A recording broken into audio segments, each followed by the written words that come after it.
All right, there we go. All right, want to definitely welcome everyone in on today. Just want to let everybody get settled in this morning. I know it is a Saturday, and a lot of times we have a lot of things already in the fire, from washing clothes to doing dishes and all that kind of stuff. And you probably putting a pause on some of that stuff while you join in with us. So we definitely want to say thank you so much for being here today. Y'all, we are excited about this next chapter of our book, A Jewel in Its Crown. We're going to be on chapter 5 for those of you that have your books with you. And we are definitely diving in more. How many of you have had an opportunity to go in and actually read the chapter that we're getting ready to go on, chapter 5 and chapter 6? Yay, yay. I have. Have y'all enjoyed the study so far? Amen. Amen. It does. It's been doing my heart well. I can tell also. Y'all put in the chat box. I mean, I know the ladies are going to come in and kind of engage you guys also at the same time. Tell me, has this book really been transforming your world and your thinking and your mind? Oh my God, it has mine. It's like every step I make, I'm thinking about a chapter that we've been in the book, and I'm reminding myself about, about the people that have influenced my life. And, it's amazing how the word of God comes back in and has a tendency to reset us in a lot of places. And I'm going to kind of go back over some of the chapters that we have actually done our study on. We started on diamonds in the king's crown, just understanding, who we are. And we all have certain diamonds that have been set already, just meaning that your destiny, your course has already been set before you. God knew what he wanted to do with each one of our lives, even before the beginning of our lives. We may not have known it, before we came out here kicking and screaming and crying and all of that. God already knew what he wanted to do. So we have certain diamonds that have already been cut. You know how it is. You can't worry about how somebody else's diamond is cut. Yours is cut specifically for you.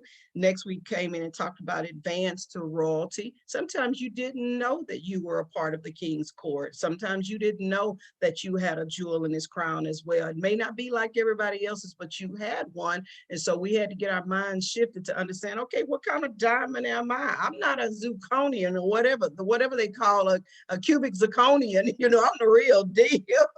And then we went in and talked about, for such a time as this, my eyes are opening up, to new things, to new possibilities. And I'm so grateful that God called us in. Last week, we went in to talk about being removed from the garden. Oh my God, you do not want to get your eyes off of what God has planned for your life and start listening to other things over to the side, and start following, because you will get kicked out the garden for a while, and you'll know the difference between it, between the two. It ain't peaceful, a lot of noise going over there, everything. And so today we are on our next chapter. We're going to be doing a double hitter today, chapter 5 and 6. We're going to be talking about jewels in the mud and jewels on layaway. And I got my sisters here today, Mrs. Demetris Mosley and Mrs. Teresa Page, who are going to take us in and just allow us to get into the presence of the Lord. I'm going to turn it over to the ladies, let them facilitate the way that they want to. Y'all can open us up in prayer, engage us, and y'all, let's have fun together. Before we go any further, just remember we do have the chat box over to the side. Remember, you can put your comments in there. Listen, you can always raise your hand and say, hey, I got something to say, do all that. And then for all of you that are out there in Facebook land, just remember, just put your chats in the box and we'll come in and kind of let the group know about the comments that you're making, and act as if you're actually in here with us. We're always checking the box. So y'all have fun. Be sure to share. If you're out there in Facebook land, be sure to share with others. Let them come in and join in with us. I guarantee you it will reset your day today. So Teresa and Demetris, y'all can take it away. Good morning. Good morning. I guess I'll lead us in prayer.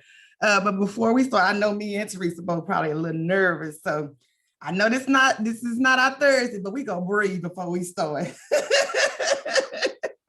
So let's take a deep breath in and let's let it out. And one more time and let it out. Gracious God, we just thank you for this morning. We thank you for your grace and your mercy. God, I just thank you for Marilyn, who has allowed us and trusted us to come in and guide these ladies to be a continuous jewel in God's crown. God, I ask that you just speak through me and Teresa, take away any nervous energy, give us the words to speak. And I hope they don't fall on deaf ears, God, and just let it be a good, comfortable conversation. In Jesus' name, amen. So I've been enjoying, the ones that I sat in, and last night I actually started reading and okay, so at first, I'm not gonna lie, at first I would just join in, but last night I actually tore open the book and started reading, and oh my goodness, it has been amazing. So now I'm not gonna put it down. So I encourage everyone to put their chats in, make comments, to raise your hand, speak out. And if you can, come on the camera with us. So we just don't, because we want to see y'all pretty faces. So y'all come on the camera too. So first of all, Teresa, I wanted to, just start it off and ask, Marilyn has always asked, have we been reading? And I just wanted to see your thoughts. What has really stood out to you through all the chapters, not just the ones we're focused on, but like the previous chapters? What has stood out to you? Well, Miss Demetris, you're calling me out this morning because I just like you, I just started reading the book yesterday. What I do have to say right up front is what I really like about what Priscilla Schreier has done is that she's really made this book conversational and relatable. And I'm sure that all of us has been able to see a little bit of ourselves in each one of these chapters. And I tell you, just even with my chapter, I guess I'm a little biased because I spent the most time with my chapter over the last couple of days. And it's almost like she peeked into my own life, especially as a preacher's kid to another preacher's kid. So, and I had a chance to take a look at your chapter too as well, Demetris. And it was really interesting about and I'm not going to get step on your toes, but I really like the cadence that she used with your chapter, specifically when it talks about us being in muddy situations. She didn't give us a pass to say that we could stay there. And I thought that was what was really, really interesting. And I know that you're going to tell your story and how it related to you.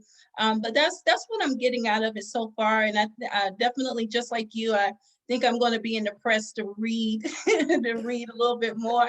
But definitely, I'm really excited to hear your story and your take on things today. Thank you. I will say what stood out to me, I think, was the chapter, what was it called? For Such a Time as This, when they focus on women being of excellence. And I don't know if it was Shell or Jackie who mentioned not being perfect, just always progressing, always trying to be a better you and not focusing, because I know I struggle with focusing on the outer me, and that hinders me being a better me. So I think that chapter right there really, really stood out to me so far. But I will say, I read off a Kindle, so I kind of skim through. And when I saw your chapter, Miss Teresa, the jewels on Layaway, I was like, oh, it's a lot of writing. Oh my goodness. But when I read it, her diary, I'm not going to get into it, but her diary, I said, oh my God, I believe I have a diary just like that. So that really I thought mine was good, but when I got to the Layaway, I was like, ooh, but this is me too.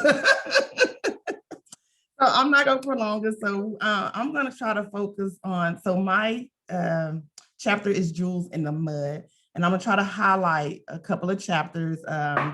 I've fallen and I can't get up, the cycles of washing, fighting to win, and minding for a real gem.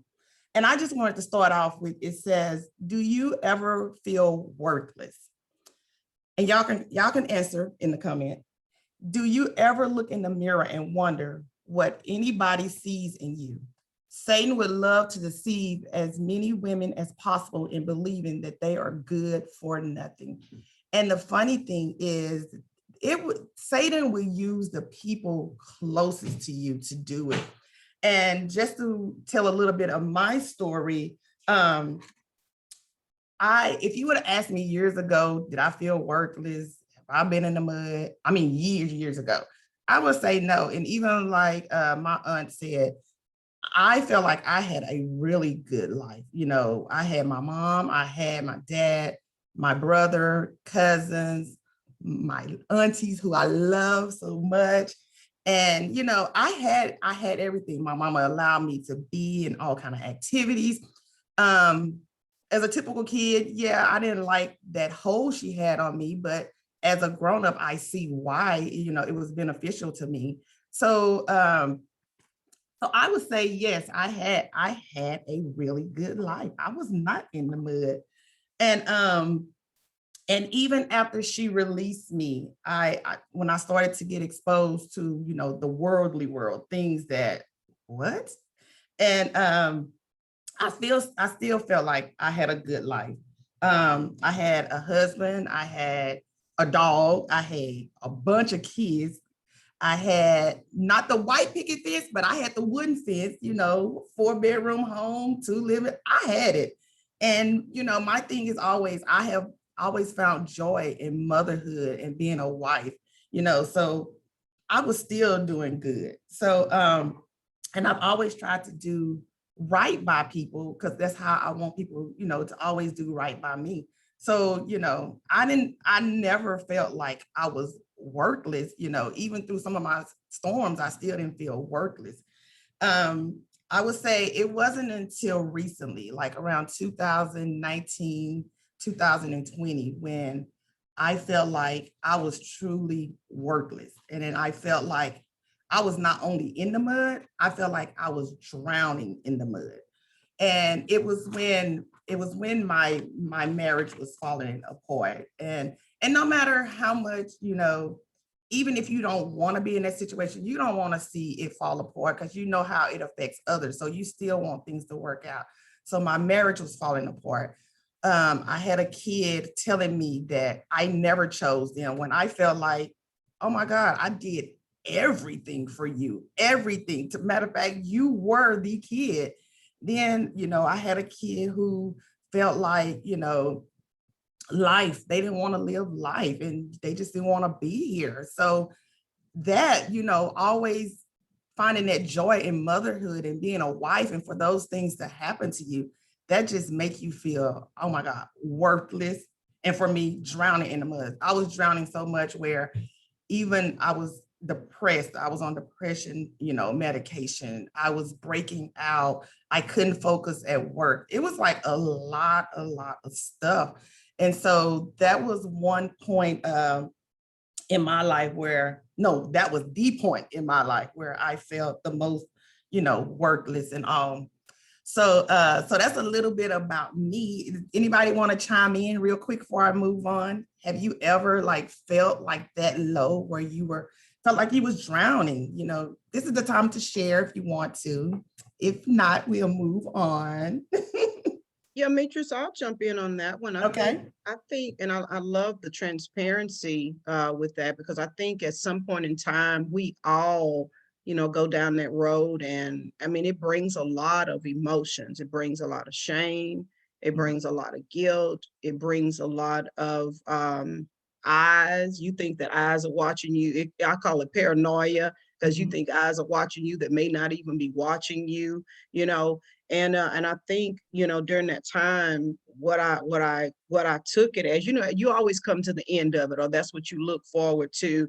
And it was just a new season that was coming into my life. You know, sometimes you get a chance to go back and reflect over, you know, the good, and you get a chance to outweigh it, you know, because it can be so heavy. And I think my heaviest parts, I had a lot of different heavy parts, but the heaviest was, I think, when my marriage was going. We hadn't been married that long, and the marriage started going down the drain. And then my son had gotten in trouble, and then all of a sudden, I mean, it just when I tell you, when it rains, it pours. It was Yeah. going in a lot of different directions. And it questions you as a mother, it questions you as a wife, it questions you as a human being. It's like, all of these things that you feel like you've been, doing for others, and now you can't even do it for your own family. It just doesn't feel good. And it was a lot of heaviness that was there. I think, Demetris, even during those times, you start experiencing the weight gain. You start experiencing just, a lot of, I think sometimes some psychological, troubles that are going on. Your mind gets adrifted and you can't seem to bring it back where it needs to be. It sometimes make you think you're going crazy. But I'm so glad, that even, that we're going through this book. It's good to go back and take reflections and remember where you were, and to remember how God brought you out of it. Because if you ever get into another set of troubles, God will take you right back then and remind you, same way I did it then, the same way I'll do it now. So it's one of those things where you finally get to say, it was good for me that I was afflicted. It was good for me that I learned what trouble was all about. It was good for me that I didn't, get myself on a high horse to think that it couldn't happen to me, because it can happen to any of us. So Right. Thank you. Anyone else? Okay, I wanted to kind of share some things that Priscilla wrote in the book. It says, I am so grateful for my mother. And I want to add my mother and my aunts. They did not allow Satan to take advantage of them. And because of that, her 4 children and her granddaughter has benefited. We have clearly seen her awareness of her place in God's kingdom, which has given her a great sense of dignity and godly pride. And she has instilled a similar sense of dignity and pride in us. It is imperative that we not allow Satan to strip us of knowing our rightful position in Christ. And that just resonated with me, because even after my mom passed away, I had my aunts. Y'all, I'll tell you, if I don't love nobody else, I love my aunties, because they stepped right where they had always been there. They have always been my go-to. But they just step right in, and continue that, that godly leadership for me, because that was my mom, and, and help me, pull myself out of that mud and keep pushing forward. So I want to say publicly, thank you, Marilyn and Yolanda and my Aunt Shirley, because you guys have been amazing to me. And it says, did the man you truly love leave you for some other woman? Have you been passed over again and again for a promotion that you richly deserve?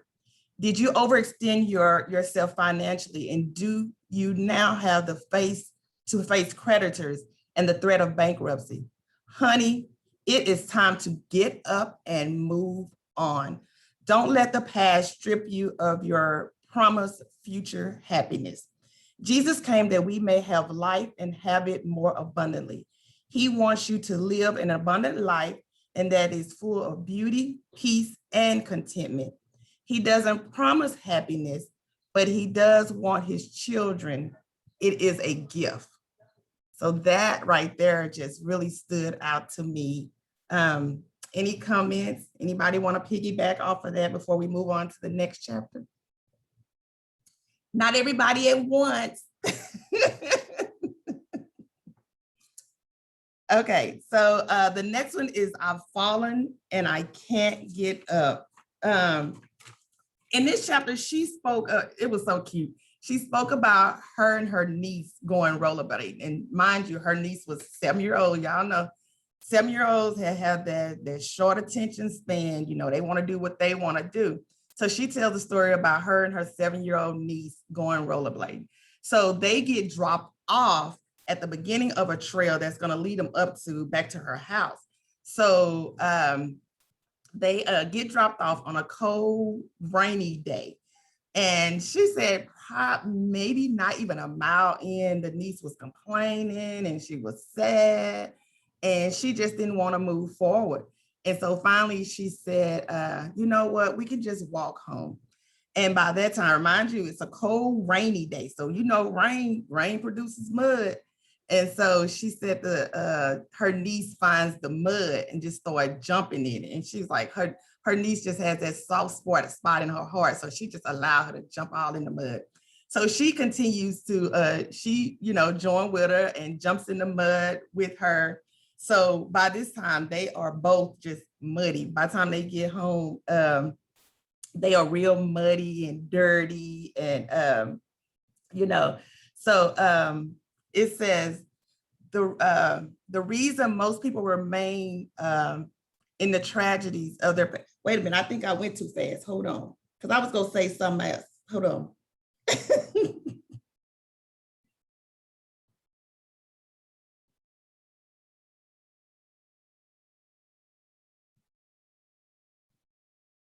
Hold on, y'all. I forgot my thought. I may need to come back to that chapter. Hold on. Because it was, my mind was going last night. I was like, oh, yeah. But she talks about them going into the mud no, this is not the chapter. This is not the chapter. I fall and I can't get up when she tells the story about going to the Galleria Mall. And she goes into this store. Y'all just work with me. She goes into this store called The Imposter. And it's where all the jewelry is fake. And she says that they sell jewelry that sparkles and shines and looks like a diamond. However, it's all fake. And it holds no value compared to the real and authentic diamond. Like a real diamond holds value. It's rare, it's precious. Kind of sounds like us, right? We have to believe in ourselves that we are worth, we are of value, we are authentic because God created us.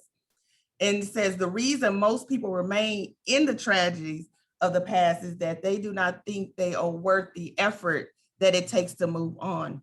They do not realize that they have the power and yes, the responsibility to get up and get going.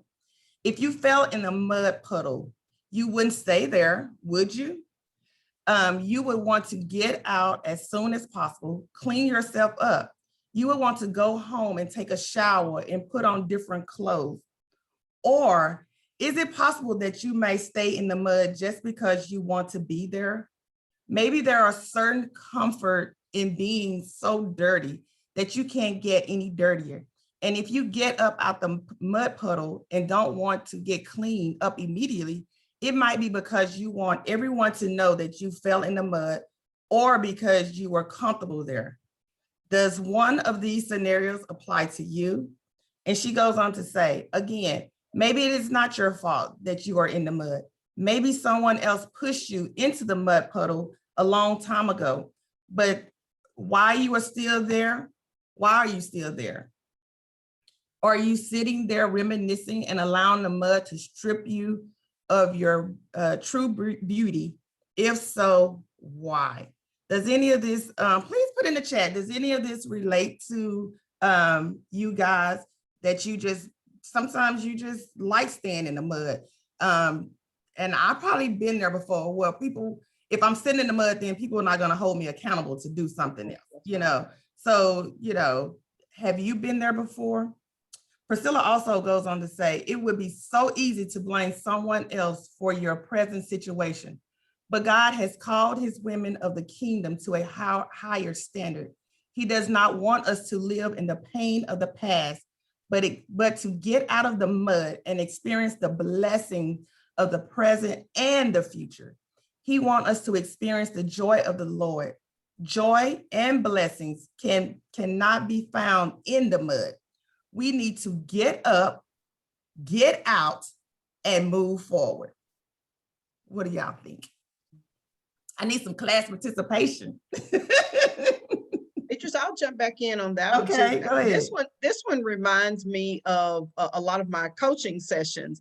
Most of the time when people come in, this is where they are. They're in the mud, and one of the things I've always said is that I want to get people that have been kind of sitting over to the side of the road for a little while. And most of the time they're dealing with regret. They're mad at themselves or mad at somebody else. One of the first things that you start hearing is that evidently they have enjoyed sitting in that mud for a while. And you even forget that, you may not have liked it when you fell it, because how it is when we first, get your shoe in some mud. It's like, dang it, Right. I just cleaned that up, and then all of a sudden you get in and you've done it a couple of times. You don't even pay attention to those shoes anymore, and you start waddling in it. And that's what it reminds me of sometimes, about how there needs to be a place of recognition that, girl, you sitting in the mud. I don't know if you knew it or not. I know you, when you first got in it, you knew you were in it. But when did you get comfortable sitting in the mud? Not only the women, the men too. It's funny to watch the men that come into the program that's stuck in the mud, because they don't want to admit they in the mud. It's everybody else that's in the mud over there. And just letting them know that, look, we can wash you off, and, we can refresh your mind. And, because all I think about was, that was me once upon a time, sitting in the mud, and I sat in the mud of broke. I sat in the mud of bad friendships. I sat in the mud of bad churches. I sat in the mud of and stayed a long time.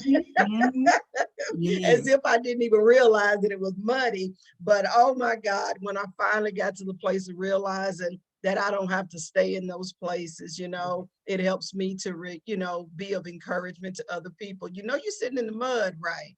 You don't have to be there. God's got more for you than you sitting in the mud. And what a day when their eyes open up and like, did anybody see me sitting in that mud? Yeah, we all saw you sitting in the mud.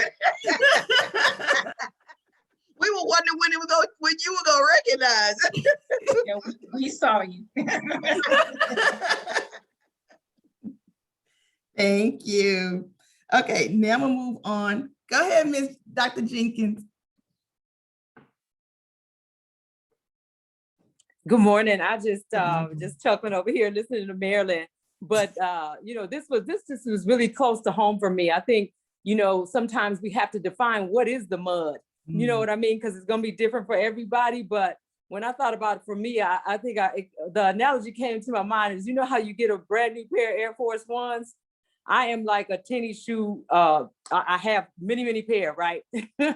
So that all white pair of Air Force Ones, you try to keep them white on white, right? But then when you get a little bit of dirt, and it doesn't matter how much, you still see the spot, right? You still know you got something on that Air Force One.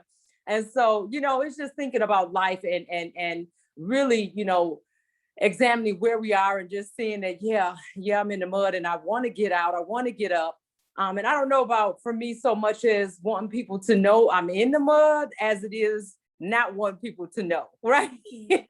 I don't want nobody to know so they can kind of cater. I don't want nobody to know I'm in the mud. I want to work through it with God. I want to get out of it in the best way that He has for me, but that doesn't always come as easy as we think it can. So I just wanted to say that, yeah, definitely when you ask, is one of these scenarios, you definitely probably all three at any given point in time. But I just think it's important to define, what's the mud for me. And it can be many, many things as it is for all of us, but it's important to know that, yeah, we do get in it sometime, but He gets us out. So yeah, thanks, Demetris. Thank you. Yes, you reminded me, because that sounded like my daughter in them Air Force Ones, and she will be like, oh, I got to get another pair because these are dirty. I'm like, really? All you have to do is clean them off. And that's going to lead us to our next chapter. This is the one I got excited about, this hot cycle. And this is where she talked about her niece in that mud going rollerblading, and they jumping in the mud. And so, I already told y'all the story because I was so excited about that section.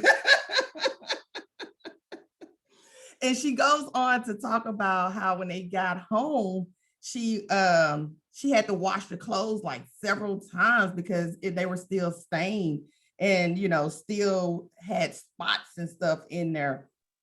And they just needed like that extra care. So after telling that story, in the book, it says, sister, you and I also need extra care and attention to remove the stains of our past. We wonder why it is difficult to undo the damage when we have been in the washing machine for so many times. We go to church, we sing in the choir, and we try to hang around godly people. But for some reason, we just seem to get rid of the stain. We can't seem to get rid of the stain that is left from the mud. isn't it amazing how sometimes something is fun? It said, isn't it amazing how something so fun can leave a stain that lasts so long? Do y'all have any thoughts on that? You know, we go, we like she said, we go to church, we in this cycle, like a habit, go to church, get up and do our devotion. But by midday, we see ourselves back in that same muddy spot, you know, that same muddy spot of complaining, that same muddy spot of worrying, you know, things of that sort. So any thoughts on that before I move on? Because it's the next part that I kind of like too. So she goes on to say that extra care is. I think Teresa was getting ready to comment. You guys say something, Miss Teresa? Well, and I hope it's not taking you off course, but when I think about that, especially when you talk about individuals who are in the church and, you know, they're doing all of the right things, but it might be just maybe one or two areas that's going on in their life that they just can't seem to get rid of. And I think that's all of us.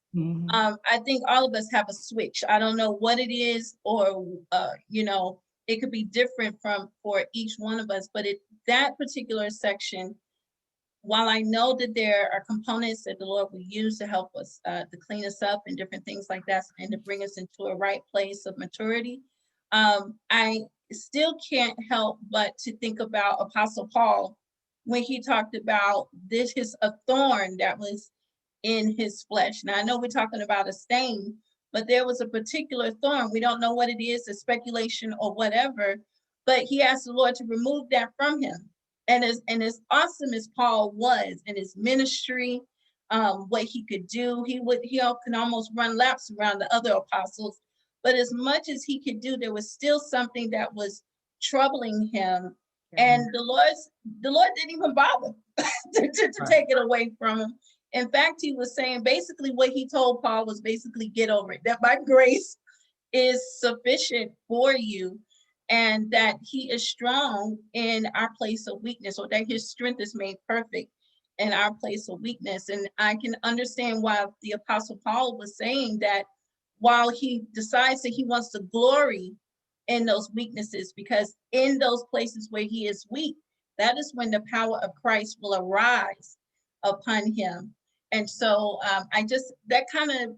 that's where my mind went with that particular place, that even regardless, there might be some things that the Lord won't take away so easily, because I do think to a certain degree, especially as believers and especially as powerhouses, for some of us who are powerhouses like Dr. Pettigrew or Dr. Jenkins or yourself, when you have such a huge ministry, I do think that sometimes there could be something that is kind of left behind to keep us in that place of humbleness, where we will always not get above ourselves to the point where we feel like we don't need the Lord. But there are moments that we have to humble ourselves. But I just think in those things, what's really important is to understand that God's grace is sufficient and will help us through those things, and that in our weaknesses, his strength is made perfect. So I hope that kind of speaks to what you were saying.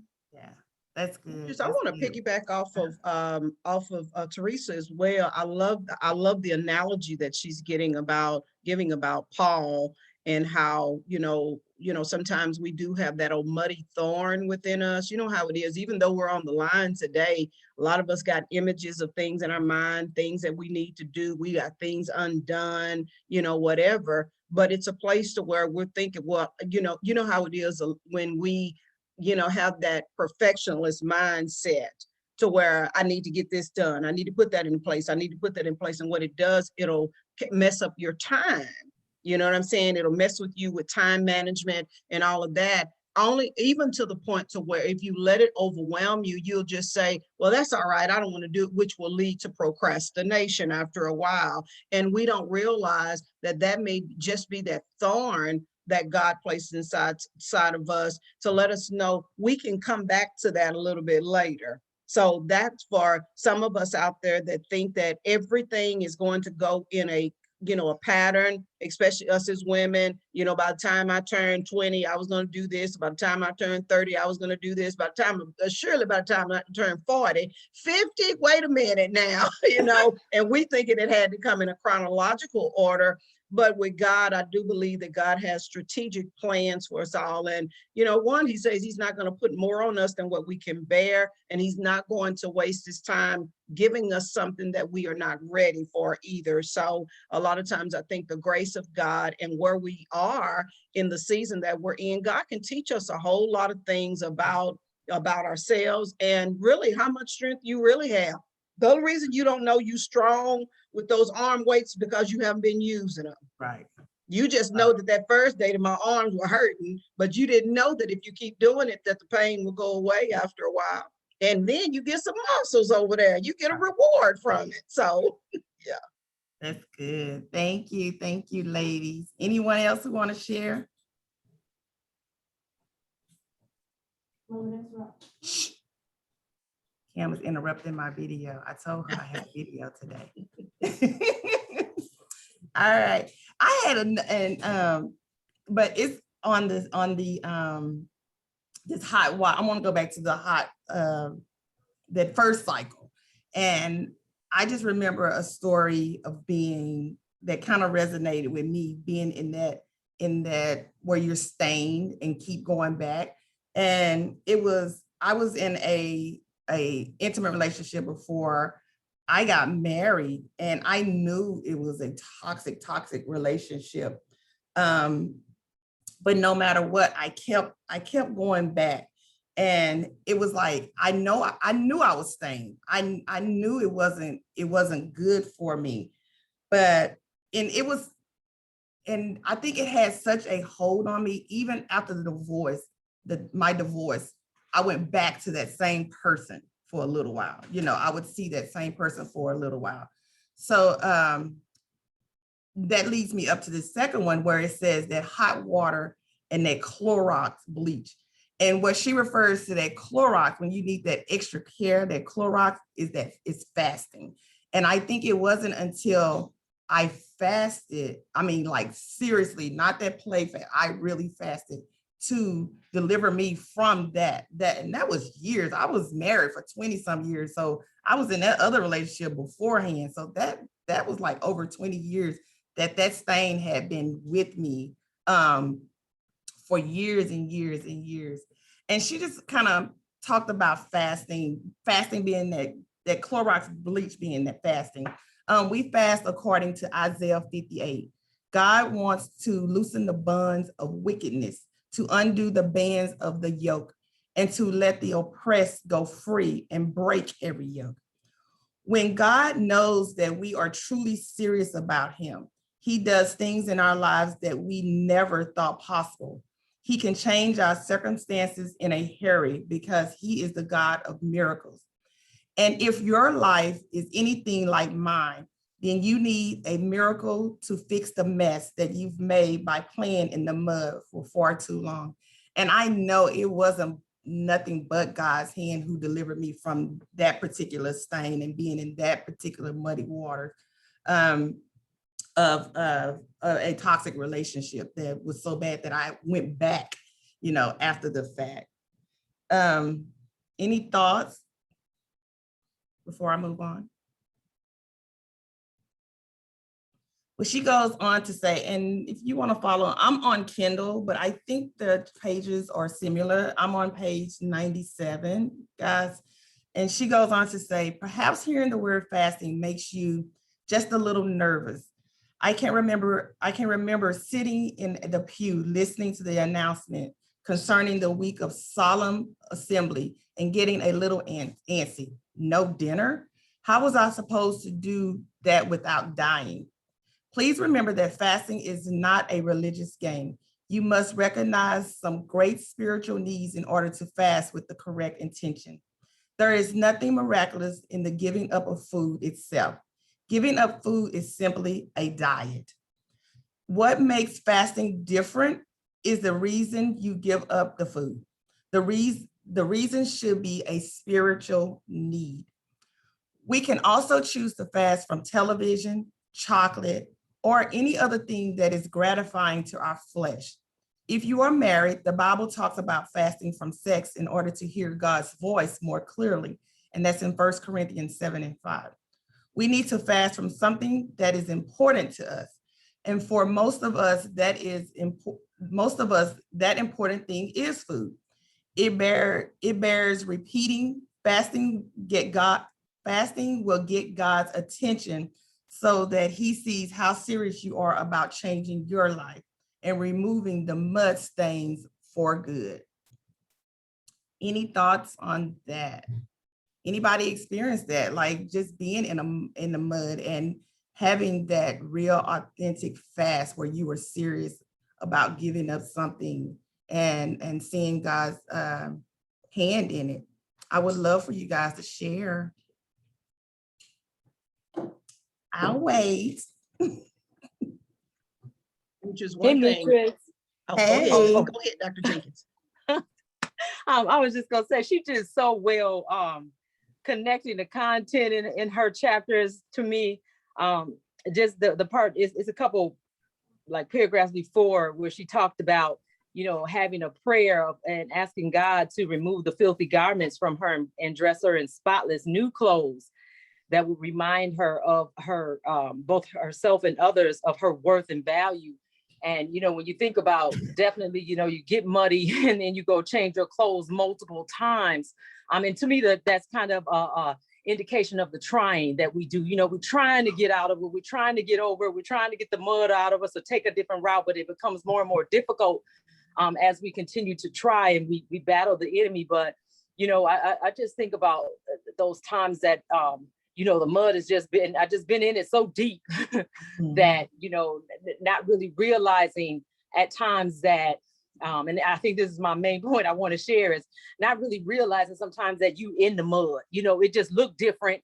You didn't do the same things to get there, but here you are back again. So, you know, I love that. I love the fact that, you know, you can ask God to put you on some new clothes, you know, and they're spotless without any blemishes. And I just think that that's the incredibleness of serving God and knowing that he forgives us and he helps us out of that muddy place every time. So yeah. You keep asking, like, you know, anybody been there? Yes.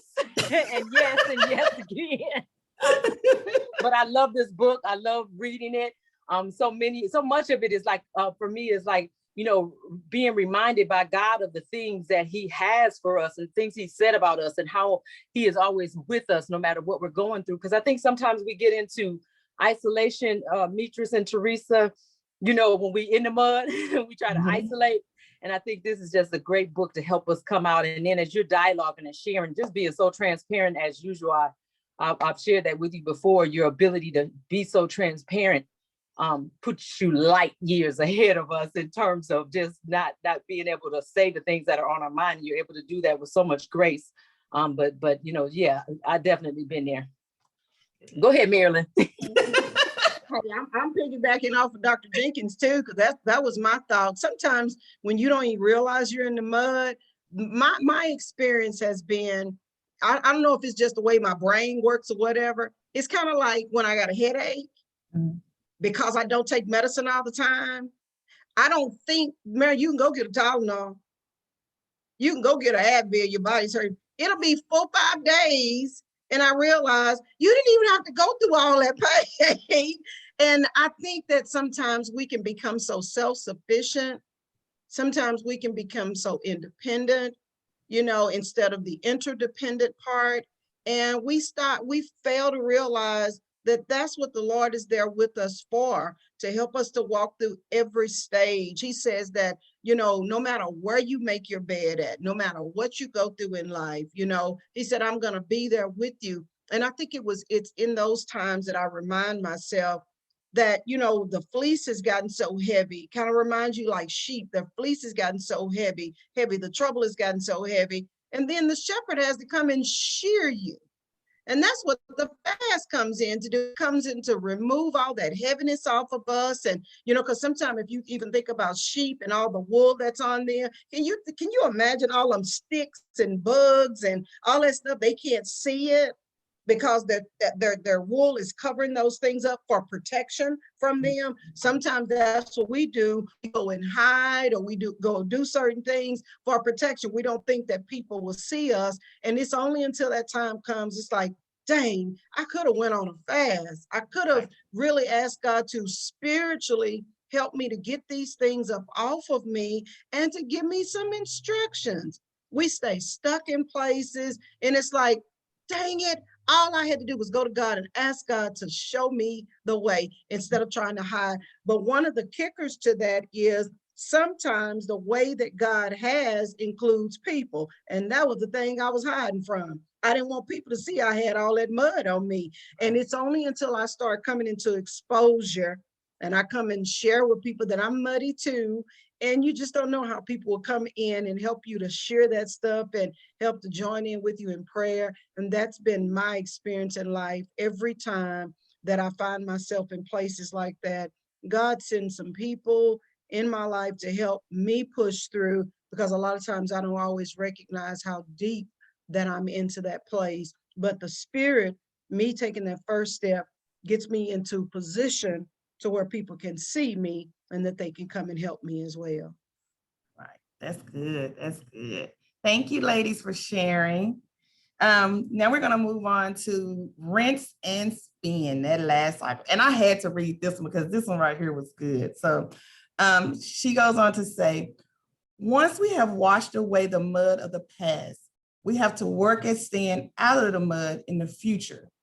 How unfortunate it would be to spend all that time cleaning up only to fall back into another puddle, or worse yet, the same puddle as before. And this is the part I like. She goes in and author Portia Nelson writes, this is so cute. Chapter 1, I walk down the street. There is a deep hole in the sidewalk. I fall in it. I am lost and I am helpless. It's not my fault. It takes a long time to get out. Chapter 2, I walk down the same street. There is a deep hole in the sidewalk. I pretend I don't see it. I fall in. I can't believe I am in the same place, but it's not my fault. It takes a long time to get out. Chapter 3, I walk down the same street. There is a deep hole in the sidewalk. I see it there. I fall in. It's a habit. My eyes are open. I know where I am. It's my fault. I get out immediately. Chapter 4, I walk down the same street. There is a deep hole in the sidewalk. I walk around it. Chapter 5, I walk down another street.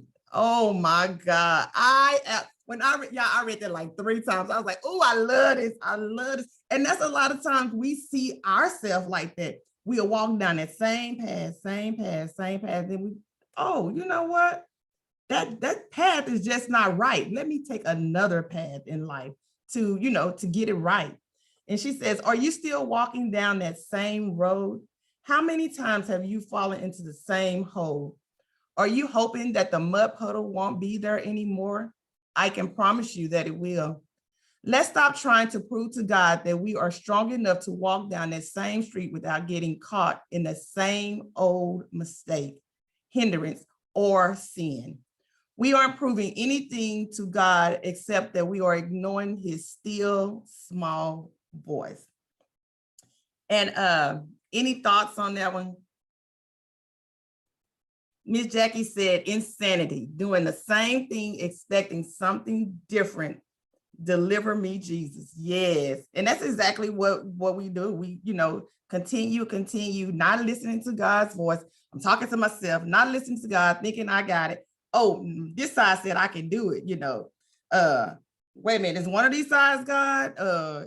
Maybe it's me, that's how I am sometimes. And I just continue to go on about, because y'all know I say all the time, God, I can't hear, put it on a billboard, so if you don't, I'm gonna continue to walk down that same wrong path. God, you got to put it on a billboard, you got to slap me right in the forehead and let me know this is the path that I need to be going to. And one thing that she spoke on how also Ayanna Van Zant, who is one of Marilyn's favorite new people, how she goes in and inspire women. And she said, one thing Ms. Van Zant emphasizes is that women need to be aware of their patterns or behavior. What is it that you do over and over again that always seem to land you in the same old mud puddle? That's a question, y'all. I'm not just reading it. That's a question for the people out in the world. What do you find yourself doing over and over and end up in that same mud puddle? I'll be real. I probably shouldn't share, but I'll be real transparent. Y'all know one of my struggles is finances. And I can say, like, I can be ready. I got to pay this. Ooh, what? Such and such is having a sale. Victoria's Secret is having a sale, 7 for $25. Oh, it's just $25. And then you look up, you maybe done bought not 7, but 21 of them. So now you at $50. So I'm like, oh my God, wait a minute. One of my bills is $50. Okay, I'm a little short. Wait a minute. Oh, I forgot I had something automatically taken. And that's one of them puddles that sometimes I find myself, I have to be real conscious about my spending, or I'll fall back into that old habit. And I know I'm not the only one, or you'll say, oh, I'll just buy it. I'll get a loan to pay that off. And then now you got another bill. Now y'all can't say I'm the only one. Please tell me I'm not the only one. If I am, I sure need to get on the altar today. But those are some of the patterns. So what do you see yourself doing over and over, ending up in that same mud? I used to be there.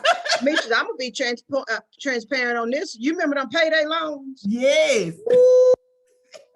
That first time I got a payday loan, then I couldn't pay the payday loan. I couldn't pay nothing but the interest. Right. And I said, I'm gonna pay this thing off the next time. And the next time it came along, I forgot I already had some bills the next week, and I had to end up paying the interest again. That thing that was supposed to be paid off in 30 days turned out to be 4 months. Mm-hmm. It was too long. Got up out that thing, said, I ain't never doing that again. 4 years later, I found myself back at that place again. Or another one that I used to do a long time ago was that pawn shop.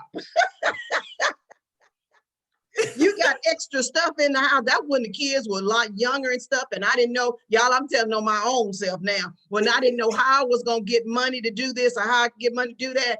Pawn shop, here I go. Y'all, I literally had to ask the Lord to take the taste of that thing up out of me, because wasn't nothing good happening in that. Sometimes I think those are single chronicles, but I heard it was marriage chronicles too. There was a lot of married people that were doing the same thing. So it couldn't have been the money issue. I think it was a mindset. Right. We start thinking, what they say, you buy your want, but you beg for your needs, different things like that. And those can be patterns of behaviors that God really wants to break off of us. And I do believe it's for such a time as where God is taking us to, because those things can really be detrimental to us, to our future, our finances, everything in the long run. So I'm so glad that the Lord delivered me from that stuff in some early years. Right. All right. Well, my time is winding down. I had, no, I'm gonna go ahead and finish if that's okay, Miss Teresa. Okay, I'm gonna skip down to that last portion of chapter 5. It says mining for real gems.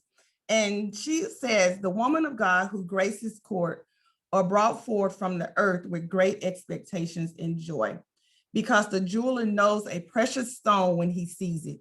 Each of us is identified as a priceless treasure. Then the work begins. If you are still a little muddy, don't despair.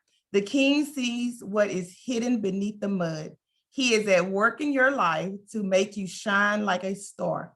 He's at work in your life now and will continue to polish and perfect you as long as you live. And he which had begun a good works in you will perform it until the day of Jesus Christ. And that's Philippians 1:6. King Jesus knows that you're no imitation. He made you of himself, and you are the real deal. You are not a cubic zirconia. You are a diamond in Jesus' crown. And I just also wanted to share, it's funny that Marilyn gave me this about the cycles, because I wash clothes all the time. It used to be when my kids bring their clothes over here too. Mama, can you wash my clothes? And it was funny, after the snowstorm, my machine, when they came back and turned the water on, my machine, it cut on. I got so excited, it cut on. And I looked and I said, wait a minute, all I hear is water running.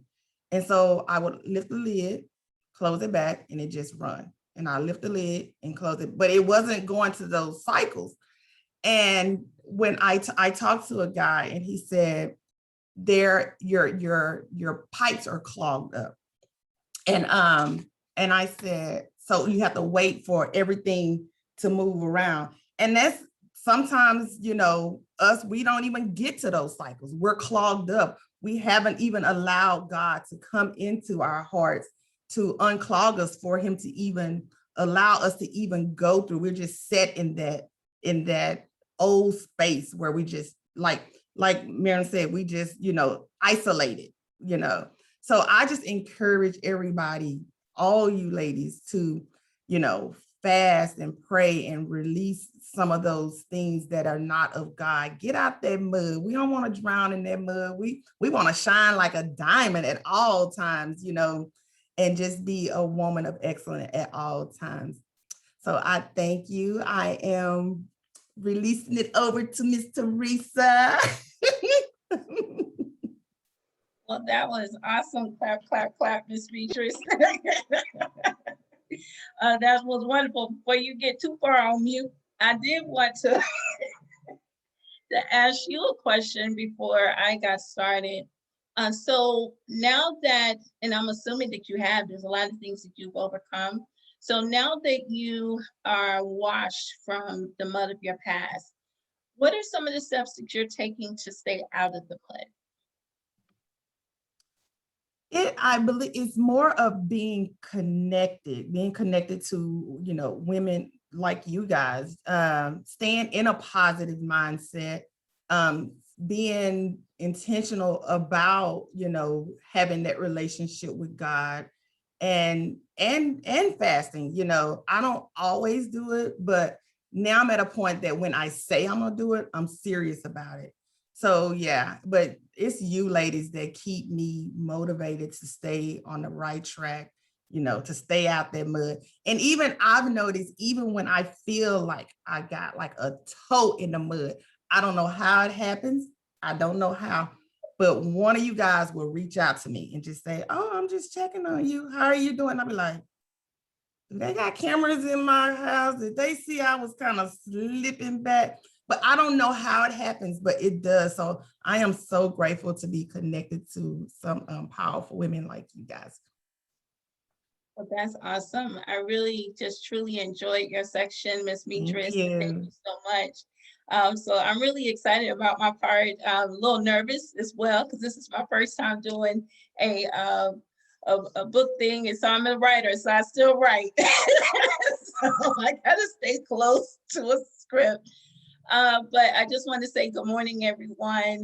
It's such an honor to be here, Dr. Marilyn Pettigrew, and all of the other ladies that's on the line on today, and Miss Demetris. Let's just give it up for her one more time. Put that clap, either put the clap up, let us see you on the floor, or just put it in the chat. So that was really good. So again, my name is Teresa Page, and I am tasked today to lead us through chapter 6, Jewels on Layaway. And as Demetris already did for us earlier, I do invite each of you to be able to engage with me as I point out a couple of things that really jumped out at me that just kind of touched my heart. And of course, as I share my story a little bit from time to time. So as I was reading this chapter, I'm gonna go ahead and jump right in. And because I do have quite a bit of questions to ask you all, so you might as well get comfortable and get prepared to come to answer some of these, whether in the chat or on camera. So as I was reading this chapter, I have to admit that I don't think I've read much from Priscilla Schreier. I have seen her ministry and kind of things most recently, so I haven't always known about her. So reading this chapter was really great. There were just maybe 1 or 2 points that I just didn't quite agree with, but overall, I really enjoyed it. And so not because of her heartbreaking experience, but what I really liked what she did is how she interjected light into this chapter.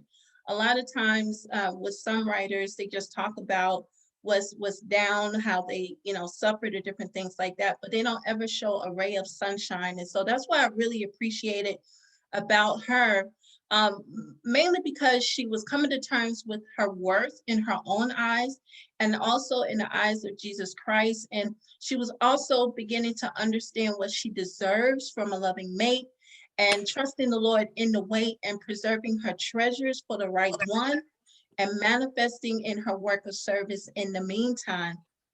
So writer to writer, I greatly appreciated the author's authenticity, her transparency, as well as her courage to really let us inside of her heart.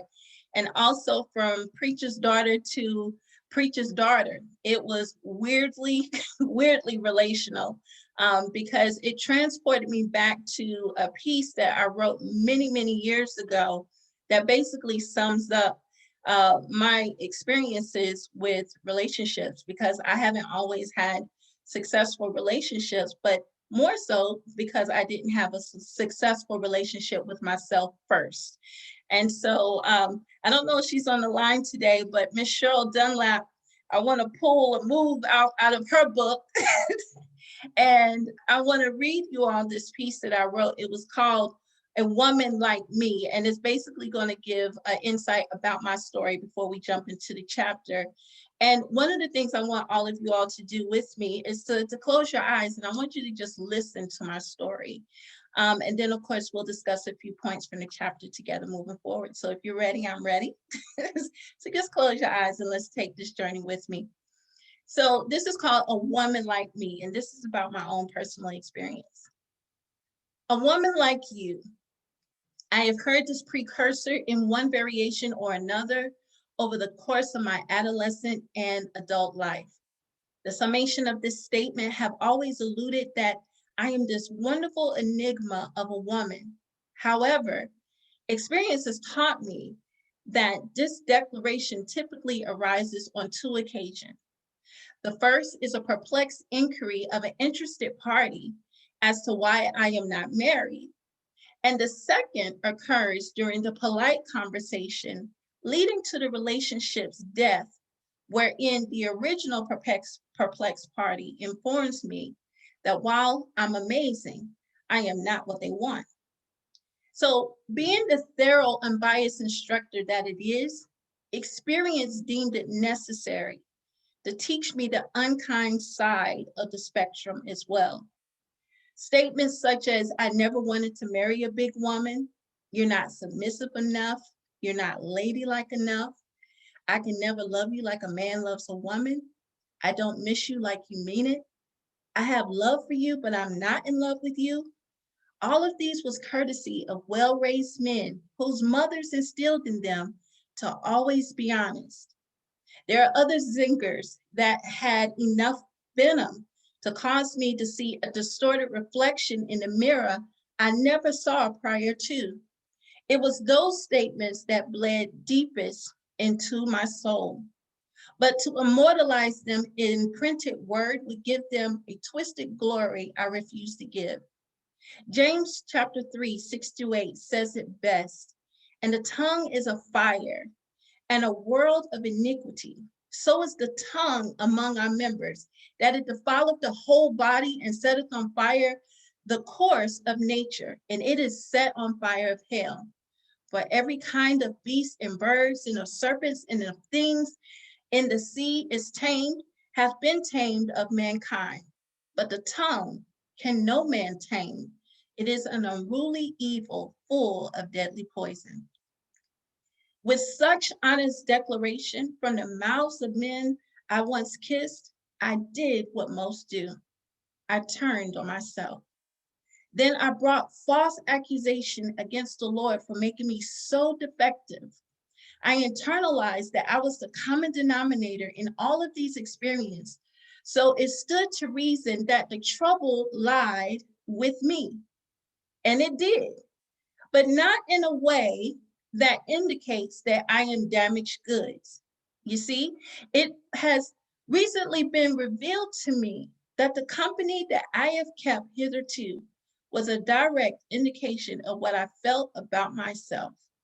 As a result, I consciously, unaware, selected individuals that were emotionally unavailable and confirmed the untruths I already echoed in my own head. Above all, I was unloved, disrespected, embarrassed, or devalued the deeper I loved. But what trickery! But none of this was ever love. It was a toxic mutation of an emotion exaggerated by self-hatred, desperation, anxiety, rejection, and fear. What was common in these particular matters is that I did not know my truth. I did not have a definitive opinion about Teresa. I did not pre-calculate my significance nor predetermine the degree of regard to hold myself. For 30 plus years, I have lived life as a low-esteem charlatan. Nonetheless, the Lord protected me in spite of my disillusioned ignorance.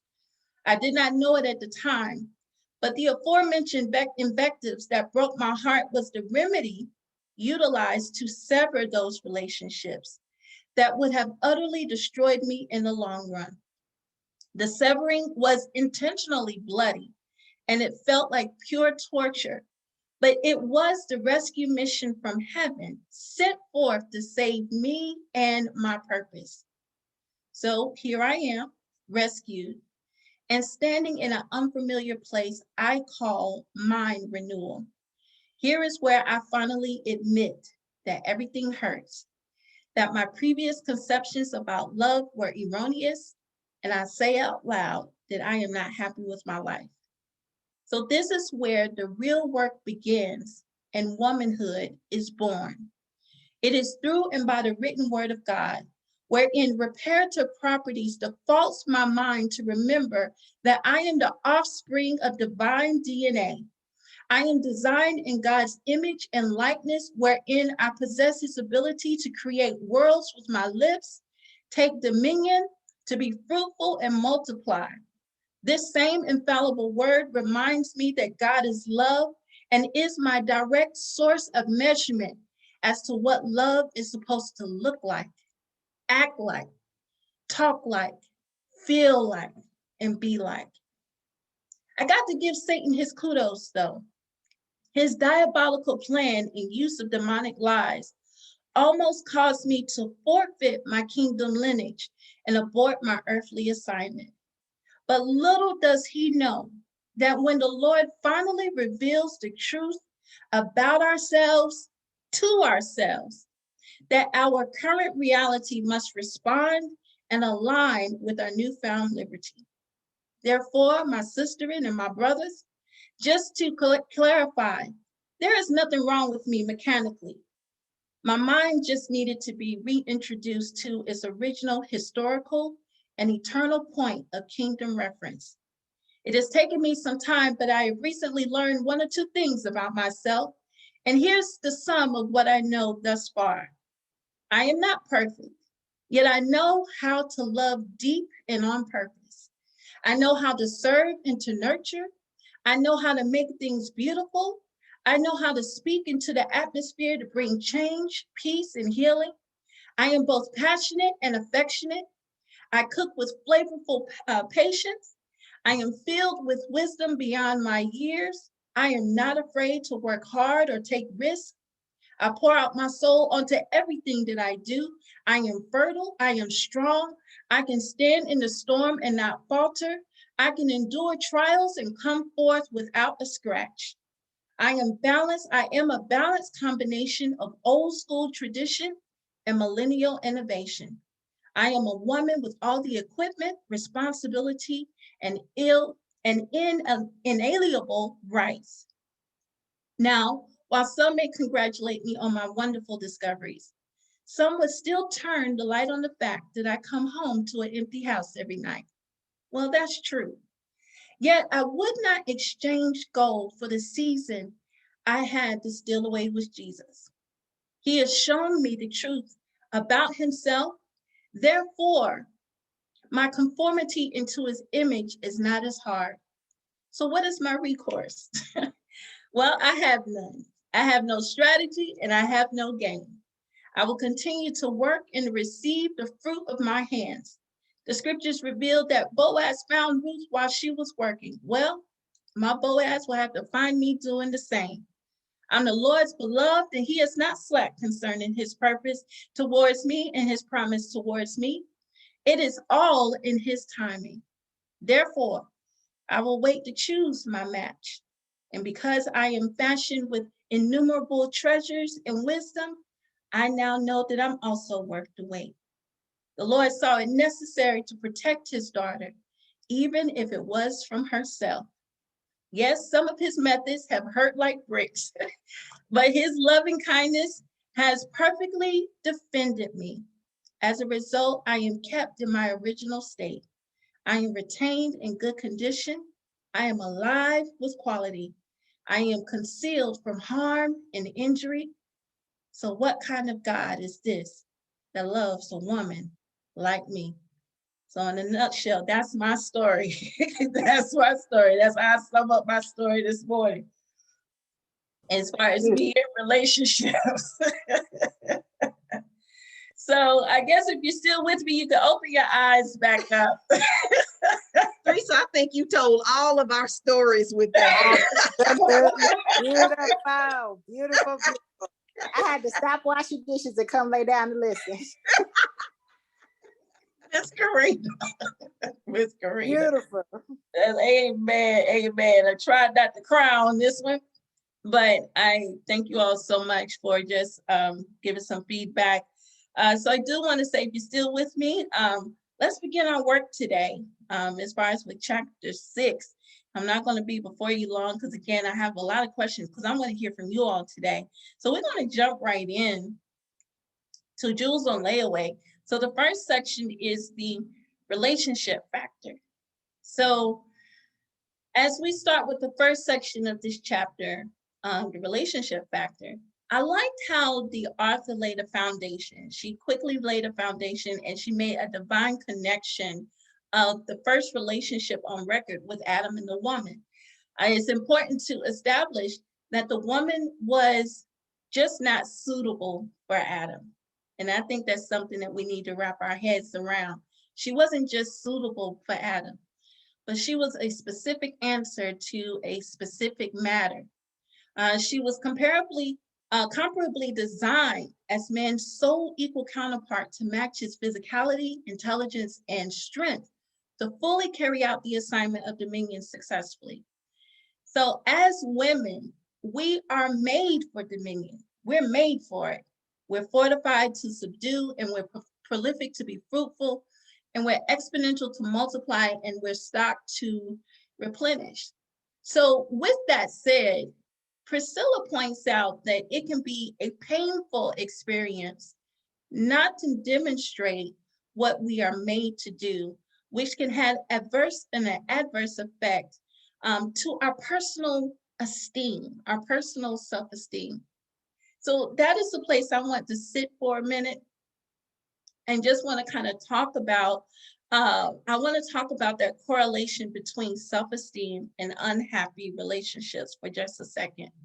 So one of the things that I really liked was, or what I'm getting ready to put here on the table, is that the author, she asked and answered a question on page 107. Now, like Demetris, I was working from the Kindle, so I don't know if my 107 is your 107, but I think it was the second page after she starts the chapter. And right at the top, she says, what does the most damage to a woman's self-esteem?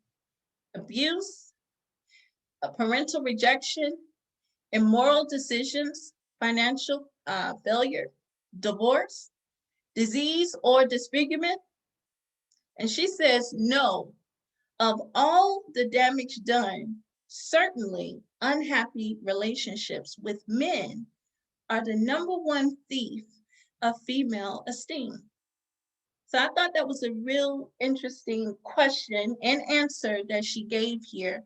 And I want you all to prepare to start thinking on that particular point, because you all are going to have to help me here, because I was a little torn.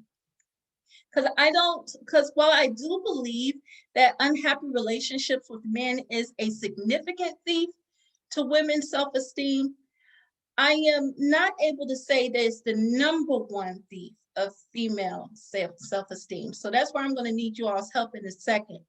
And the reason why I say that is because I'm not able to leave the issues that she just mentioned on the table, because we know that these handful of issues, and as well as countless others that's not listed here, that they can damage our esteem over time. And it can also tilt the selection process when it comes to choosing a mate. So we've all experienced, either directly or indirectly with our personal lives, or either our friends or our families, that a person that has been physically or verbally abused for a significant part of their life will often choose a mate that are just as abusive. For individuals that have experienced parental rejection, they may have difficulty selecting a good mate because their first love relationship that is often exhibited with our parents, that was tainted. And for individuals who are prone to making immoral decisions or experiencing financial failure, endured divorce, or suffered from a disease, we know that it is possible for their decision-making abilities to be skewed. And it could lead to selecting a mate for varied or wrong reasons that have absolutely nothing to do with love. So here's my question, audience, and I need to hear from you. I need to hear from all of you, as many of you that want to speak up as quickly as you can. Do you agree that unhappy relationships with men are the number one thief of female esteem? And if yes, I want you to tell me why. And if no, I want you to tell me why. Who would like to go first here? You know, I'm ready to jump in. I say yes. A long time ago, I would have said no. Yeah. But just thinking about what she's saying, if you think about it as young girls, what is it that we prepare for all of our lives? To be a wife, to be married. What do we do when we're little kids? We play with Ken and we play with Barbie. What do? We get Barbie, we dress her up, we put clothes, everything we do, we play, it's playhouse. That's all we do. It's been conditioned in our mind for years that that is my primary goal, is when I get my house, this is how I'm going to dress my house up. And, you know, many of us have had the dream about, you know, the husband and the picket fence and the dogs, and the two of them have kids, all that kind of stuff. That stuff plagues our mind. I think a lot of times it becomes a place of unhappiness when it has not been fulfilled in our lives, or when it has been fulfilled and it was fulfilled with the wrong someone, or if it didn't happen like mom and dad, if mom and dad had a good relationship or whatever. And I hear this countlessly from individuals, that this is one of their number one struggles in life. It's not the job, it's not the finances, it's always within relationships. And then when you lack that relationship with your spouse or another individual, it stunts your growth, because you don't have anyone in your life to where you can, you know, or that close helpmate next to you to where you can, you know, do life together, where y'all come in and reason together with a lot of things. That's where you know, we learn how to become, you know, unselfish. It's supposed to be before we have kids, you know, all of those things. So myself, I would agree with it. You know, long time ago, I would have said no, but the more I keep living life, I think that it is some truth to it. It may not be all true, but I think it's some truth to it. Well, thank you, Dr. Pettigrew. I'm starting to see the chat light up, but I also see two hands over here. So I think I saw Karina first, Karina and then Katamra, and then I'm gonna go to the chat. Karina? Okay. Yes, ma'am. Thank you so much, Dr. Marilyn and Teresa, for sharing your points of view. I must say that damage from a romantic relationship can be very devastating. It can wreck your life. It can derail you. That's why they say it's so important, who you yoke yourself up with for marriage is like the second most important decision you can make after your decision for Christ, because who you yoke yourself up with is going to be instrumental in how you're going to reach your destiny or not. However, I must say that I disagree with the premise that the romantic relationship causes the most devastation in a woman's life. And I will say it simply because over the last few years, as I've been doing more work on learning the foundation, your most foundational relationship after your relationship with Christ, the first relationship we form is with our parents and how we were treated in the household.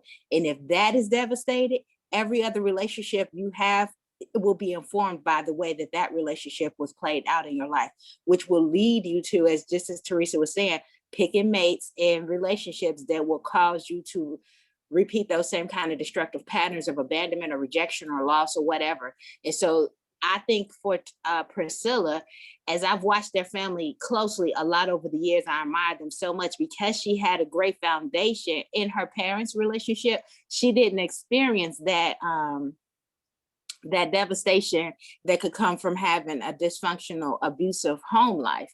And so for her, the devastation happened in her romantic relationships, which is why I could say her saying for her that was what was most painful for her. But for people who have had the start, that foundational relationship blown up, then, for them, that devastation impacted everything else. And you may not even have been able to identify it until you have somebody sit you down and understand what trauma is, childhood trauma, and have that makes you have all these different kinds of responses to everything else in your life. And it's not just relationships. It's the way you handle money. It's the way you handle finances. It's the way you see yourself, your identity, all those other things. Your foundation is cracked.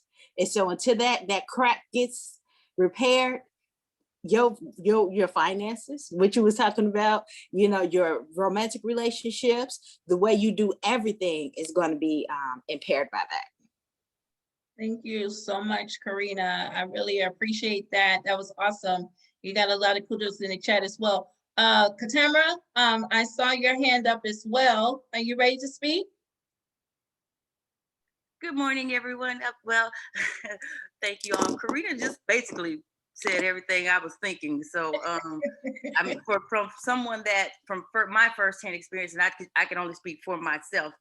She's exactly right. Those childhood traumas inform your identity, and those relationships that you form with your parents or your siblings begin to also inform the relationships that you will then develop as you mature in life.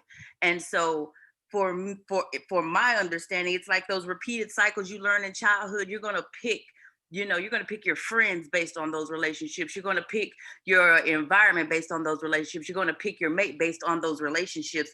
And then when you're in that type of toxic environment, there's a learned behavior, and there are learned toxicities, and there's learned helplessness in those behaviors that you seek out in other people so that you can bond with your trauma. And that's called that trauma bonding. And so that's how we kind of gravitate to different people. And when we experience that hurt over and over again, although we know it's hurting us, it also comforts us because that was what we symbolized as love, because that's what we experienced as children. If they talk to me disrespectfully, that means they may care for me or they love me because that was the way my mama talked to me, and I know my mama had to love me. Or if they disappear and don't come back, or they go off and ghost me for a little bit and they come back repeatedly and they do that repeatedly, well, that must mean they still care about me because that's how my daddy did me. And so when you're developed in those type of toxic environments, you almost can't help but to choose a mate that symbolizes or reflects some of those behavioral traits. And like she said, it just informs your identity until you see something different, or until you choose to do something different, or someone shows you something different and you realize that this is not normal, this is not healthy, and you begin to change those, or unlearn those learned behaviors and then replace them. And that, like she said, it just takes a lot of cleansing and rinse cycles, just like she said in the book. Yeah. Awesome. Thank you so much for sharing that with me, all three of you ladies. So let's go to the chat. I want to see what we got going on in here. So I see that Demetris said playhouse, right? Jacqueline says we are created to be man's helpmate. When our help is rejected or misunderstood, it creates a pain that becomes a void over time. Wow. Thank you so much for sharing that, Miss Jacqueline. Fabiola, I hope I said that correctly. We forced Barbie to get married to Ken without even asking her consent. We unknowingly forced arranged marriages on Barbie. Laugh out loud. That's interesting, Fabiola. Also, Shannon said, we read fairy tales and watch soap operas that confuse us. And the author actually speaks about that on the last part of this section, about how that can skew, instead of us preparing ourselves for relationships as far as spending time with the Lord, understanding what relationships look like according to the scripture, that we oftentimes do get connected to certain fantasy ideals, whether it is in the soap operas or in those romance novels or looking at the movies, and it kind of skews our ability as well, where we're not quite able to look into reality. So I like to say thank you everyone for your feedback. You're all about to preach this thing here this morning. I also see that Fabiola said, preach Shannon, and we schedule our lives around these fairy tales and soap operas too. I see that Dr. Pettigrew said, Shannon, that's good. I see a yes, Karina. And then I also see from Karina, exactly. Lord, tell the truth. Yep, it's 100% correct. You even know it's bad and don't want the pattern, but you stay with what is familiar. So thank you all so much, ladies, for your feedback. So that's just question number one. We got more to go. I see one more hand. Miss Demetris, what you like to share?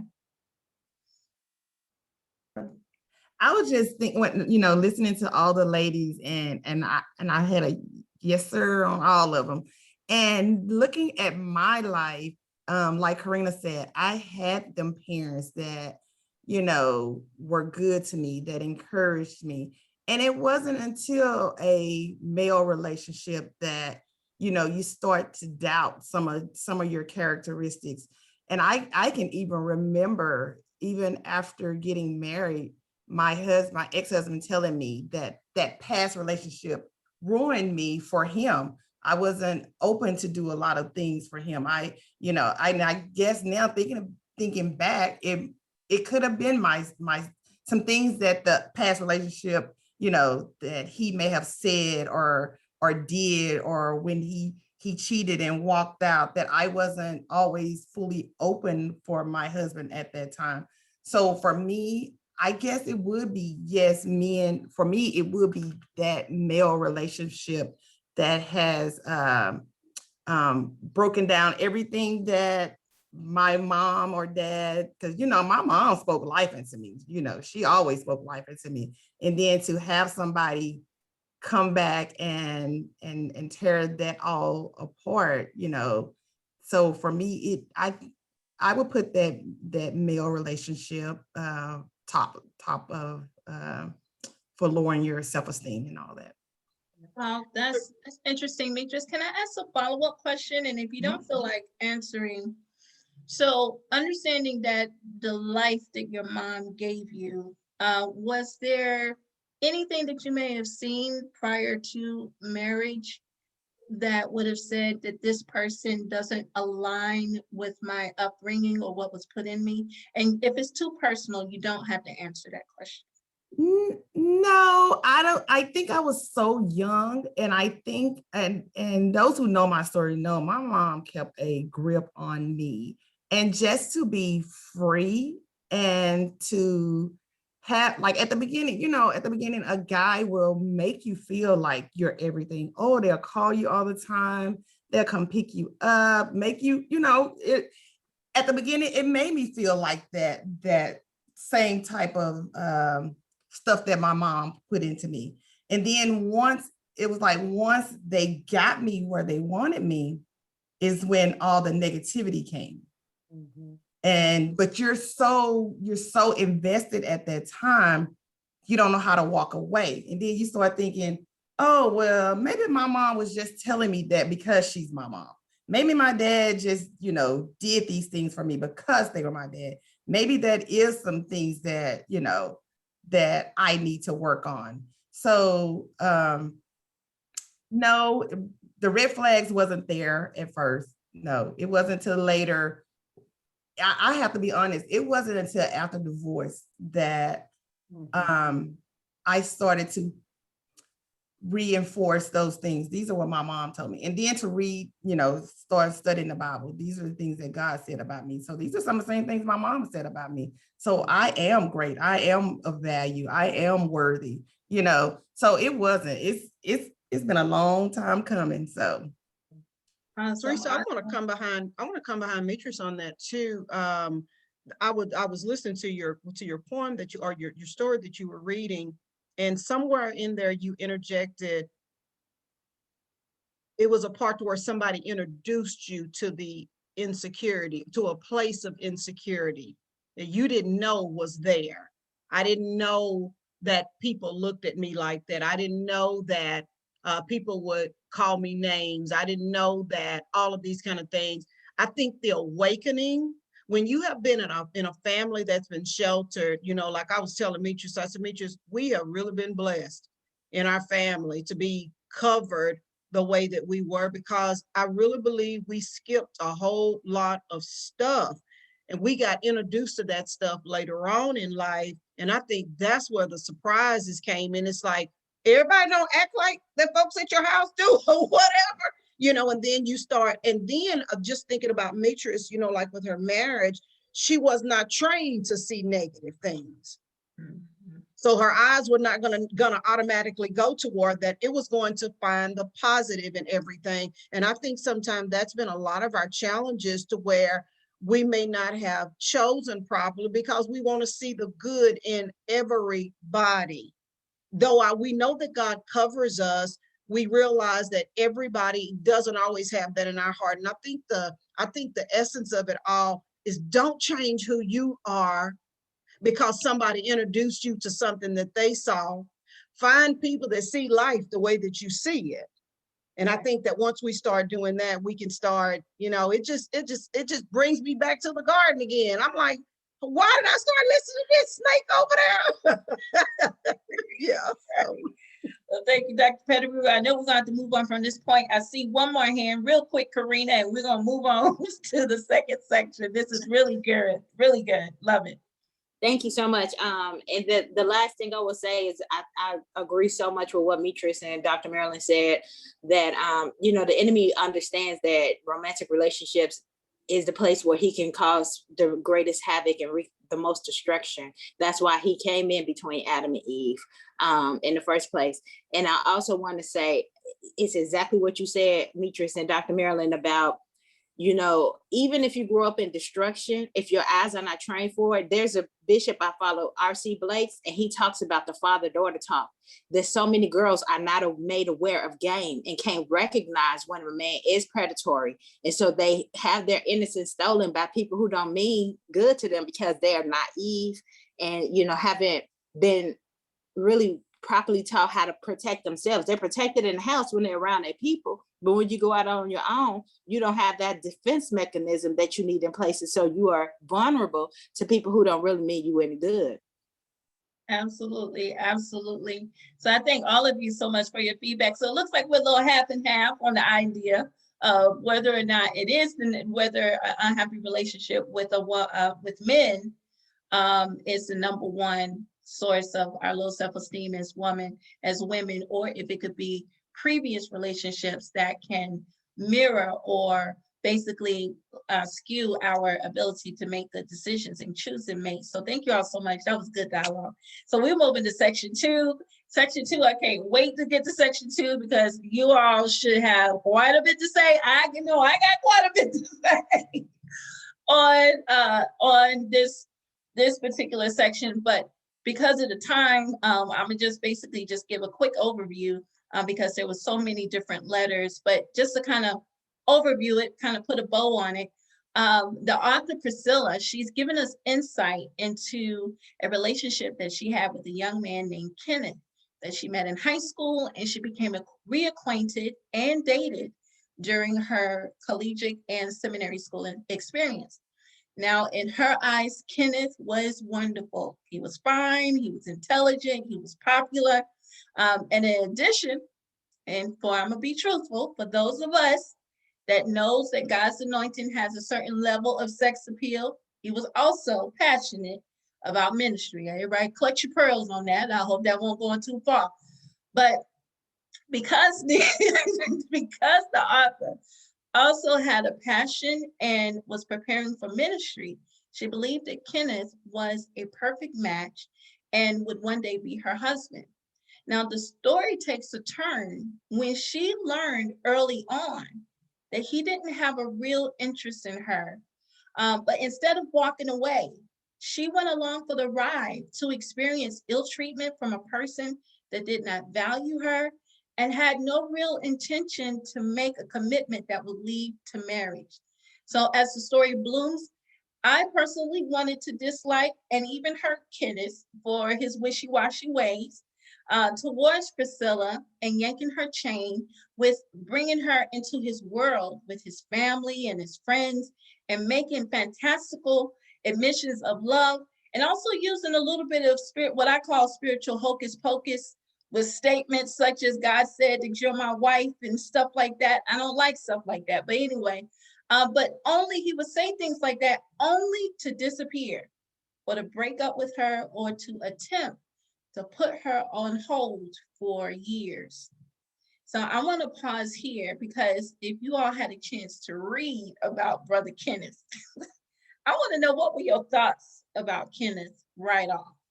What were your thoughts? And I hope I summarized that pretty good as far as bringing all those letters together because they were doing a lot of breaking up. What was you all's thoughts? Does anyone have any initial thoughts about Kenneth? I can comment on Kenneth because I saw Kenneth in one of my guy friends. I mean, the same way he was spiritual, and that is a true attraction. He was spiritual, but just like Kenneth, he would say, "Oh, you're the one," or he would go silent for months and months. So yeah, I kind of had a love-hate relationship for Kenneth. I did. I was like you. I wanted to slap him a couple of times. And I think I saw my friend face in Kenneth because I wanted to slap him. Because I just felt, and especially I think what stood out to me is when, because I've been there, when she asked God, she said, I'm finna go, I'm not gonna contact Kenneth. I'm finna go without. I'm finna do it for 3 months. And all of a sudden, Kenneth calls. And like everything that she had proclaimed, that she had promised to God, she just let it go because Kenneth called.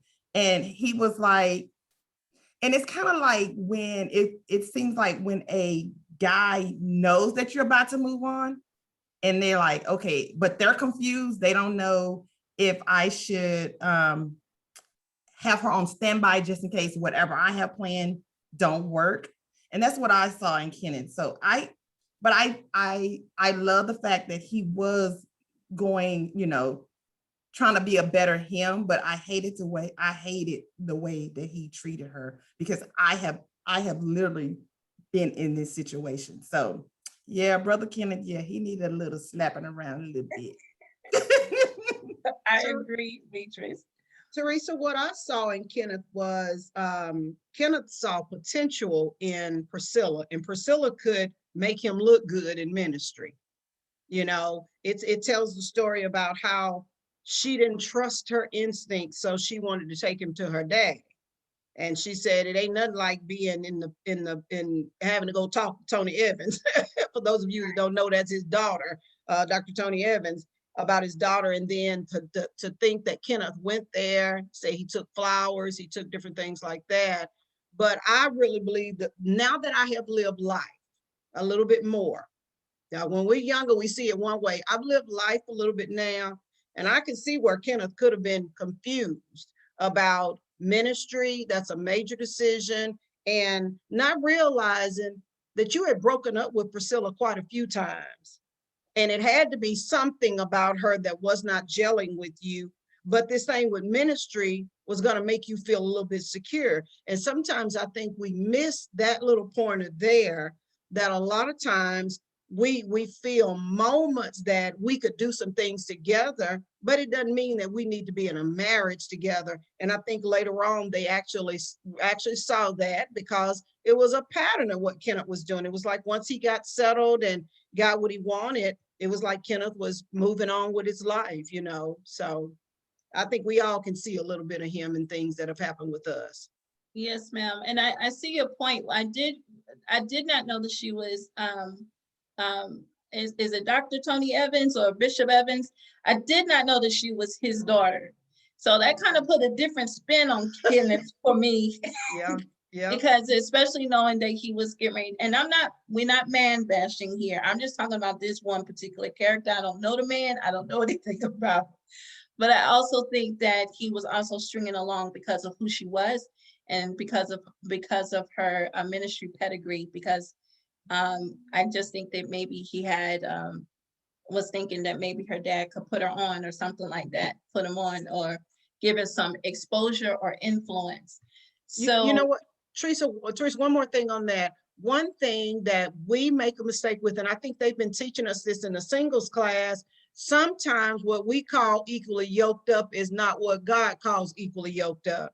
You would think because your pedigree is in ministry that you need to marry a minister, or you need to marry somebody that's in the church, or whatever the case may be. But if you realize it, Jerry, the one that she married, was totally different from Kenneth, but he was the best fit from the heart. He mirrored more of her family life, the things that she had grown up with. So I think sometimes we got to go a little bit further than thinking, oh, well, we work in the same kind of business, we work in the same industry, oh, they're making good money, oh, we graduated from college, all that. You can't look at those factors like that. You got to go deeper within the heart to find out whether this thing mirrors the direction that you're actually going in, that you have, that both of y'all have a love for, you know, what the other person has a love for as well, because you love them. absolutely, absolutely. Well, I think I do see a couple of things in the chat. It's saying that he was just stringing her along. I do agree with that. He was what we call thirsty. Thank you, Katamra. I think that this section for me, it really hit home because I've been a preacher's kid. So church has always been my life.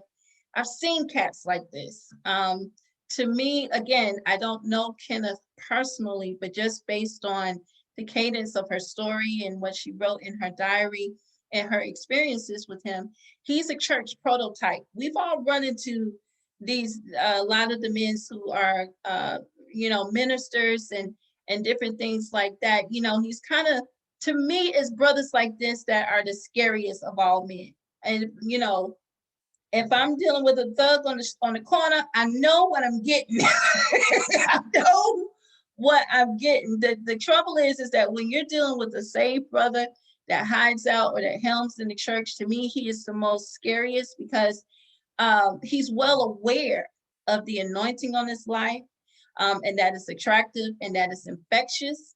And I think to a certain extent, even if he hadn't fully bloomed or knew exactly what he was doing, a lot of ways he utilized his charm and his charisma to gain that status in both the church and the community.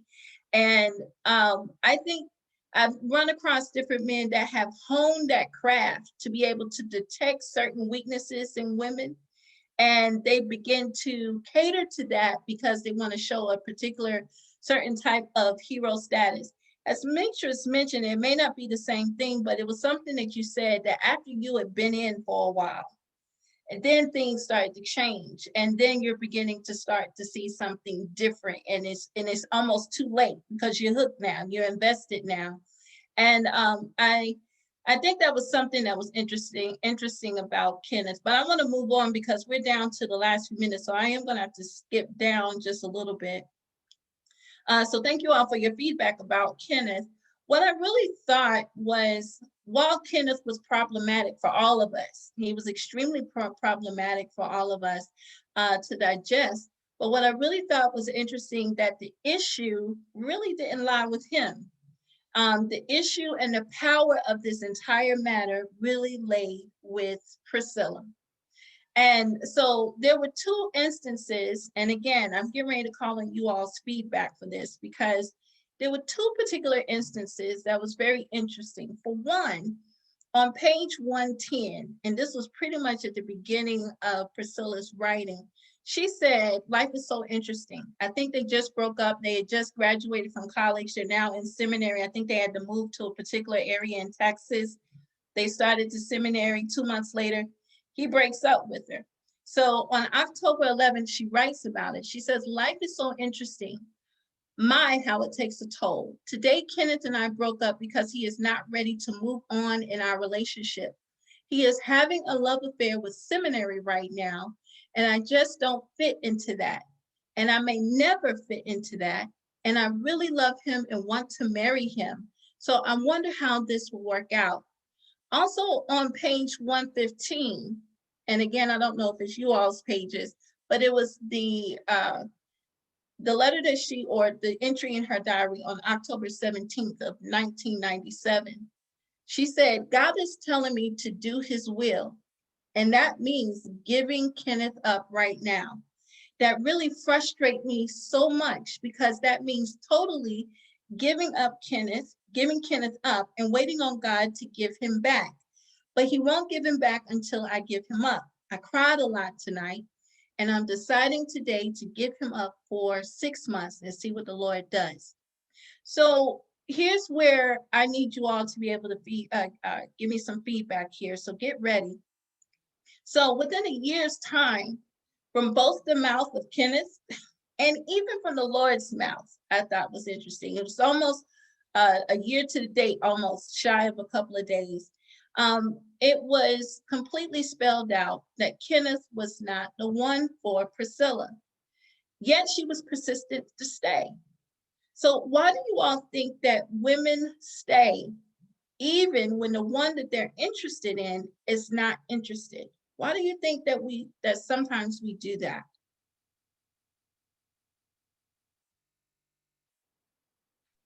I'll go. I know, speaking in past experiences for myself, I think first off, it's the challenge.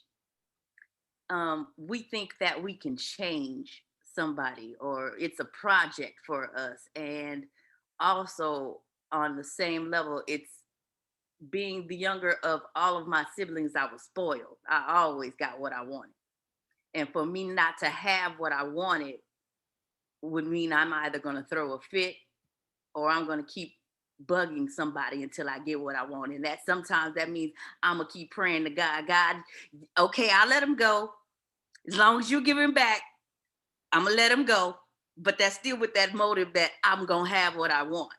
Yeah. And so for me speaking, it's the challenge of thinking I can be God and change somebody. And if I love them enough, I'll love the hell out of them and they'll change. And that's not the case. And then the second thing is that as a woman sometimes, or as spoiled children sometimes, we want what we want when we want it. And but Katamara, there's nothing wrong with that, as long as you keep it in that context, that we like what we like. And there's nothing wrong with that. We do all have something that we're attracted to. I do think it's, again, trying to get exactly what we want. And we try to get the Lord to co-sign on things that he's really not having no intention of co-signing on at all. So thank you for your feedback. I see Karina's hand. Karina? Thank you. I would say for me, in my first relationship, that sounds similar to this. And we were together for 6 years. And part of me not wanting to let go was because I think I shared with you the violation of then my virginity being gone, and the shame of that after the forcing of that, and not being able to tell anybody in my family. And then us haven't been together for so long. Everybody knew us as a couple. Our families were immersed together. All of our friends, everyone just expected us to be together. And I had the shame of not wanting to look silly that it didn't work out, because we had all been, oh, well, yeah, we're getting married, da, da, da. And then also the shame of, oh, now that that part of me is gone, and that was only supposed to be my husband, I got to stick it out and let this man be my husband now. And it wasn't until I was able to allow the Lord to heal me and accept his forgiveness, that I wasn't going to be a virgin on my wedding night, that I was able to finally let go of that toxicity. It was terribly toxic, but that was the only way I was able to get free is finally, and it took it happened a couple years into the relationship, but it took some years after that for me to let go. Wow, thank you for sharing that with us, Karina. I see another hand, Dr. Jenkins. Yeah, I just wanted to go ahead and drop the mic and say, afraid of moving forward, scared to move on, scared of what I gotta do without that person, scared to get to know me without that thing. Yeah. That's all. That's it. Well, mic dropped. Thank you, Dr. Thank you, Dr. Jenkins.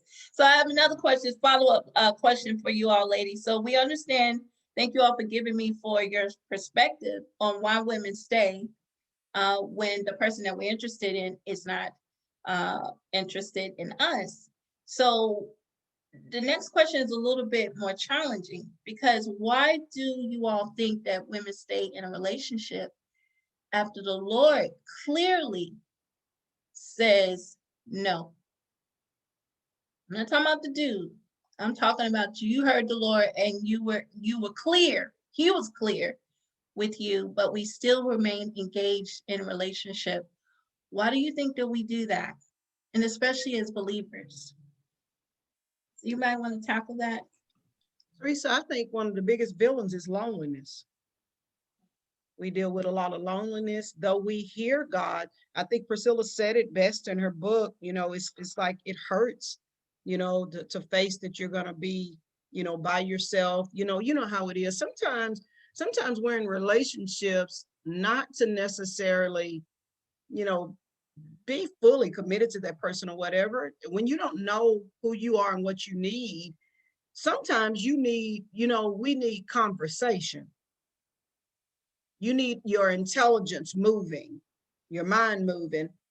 And it's very seldom that we find people that can talk on an intellectual level. And if you ever find someone that can talk on that level with you, you don't stop to think that that may be just a friend. You start thinking that that's somebody that you're supposed to be with. That's just an intellectual part that's being fed. I think that we miss what the heart needs. The heart and the mind, they need two different things. And sometimes when you get those things crossed up, you end up, it becomes very difficult. Now you're thinking about, well, I'm gonna have to be alone. I'm not gonna have anybody to commune with, whatever. Because to be honest, some of the people, our friends, I mean, that's all they are. They're good friends to us. They're not people that we want to do life with every day. It's just certain parts they come in, to feed that with us. I think that's things you learn in hindsight. Once you get out of that relational vein, that has to be the one. Well, God, if they're in my life, what else are they here for? And you start exploring other parts and things that you need in your life, and you start compartmentalizing that. But I really believe that a lot of it could be just a place of loneliness, and you don't know how that little space of emptiness is going to be filled. So we just hold on to anything that's been filling that space for now. That's just kind of my thought on it. Thank you, Dr. Pettigrew. And I see Demetris. I'm going to piggyback off of Dr. Jenkins. Even going through when God was giving me that billboard, it was time for me to walk away.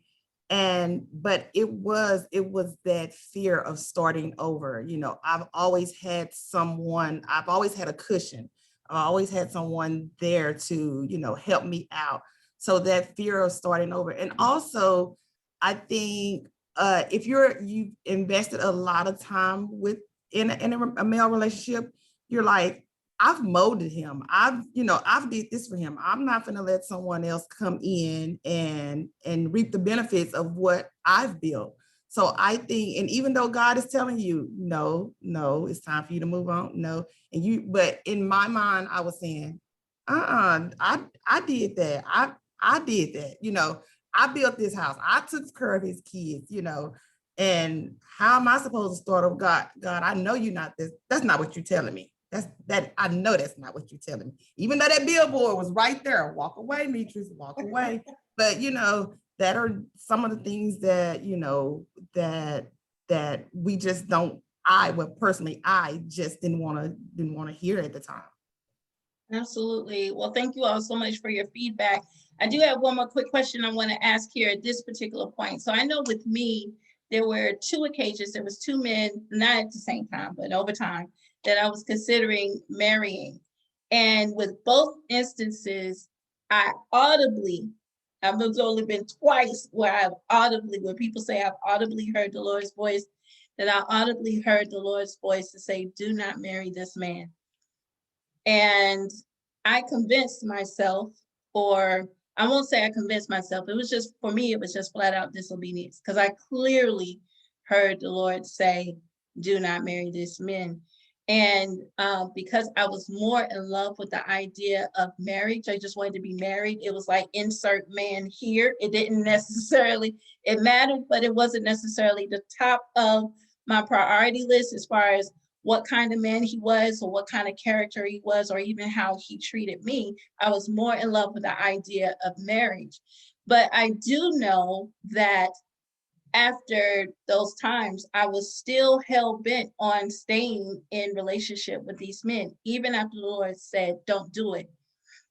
And I won't say that the Lord took his hand all the way off of me, but whatever I experienced after that is whatever I experienced after that. And it was more heartbreak than it needed to be because of my disobedience. So do you all think that we get whatever we get if we are determined to pursue a relationship even after the Lord told us no? I do still believe the Lord is gracious enough to keep us and not allow us to feel the full brunt of our decision, but definitely I felt it enough that I knew better. Yeah, Teresa, said yes. I believe it's a permissive will that God will allow us to go into, because sometimes if he keeps telling you that the fire is hot over there and you keep going over there to touch it, eventually he's going to let you touch it. But also at the same time, God still has a permissive will around us, that his love is so strong that it's like when Demetris is saying the billboard is there, but I can't see it. I can, but I done all this stuff. I've done all that.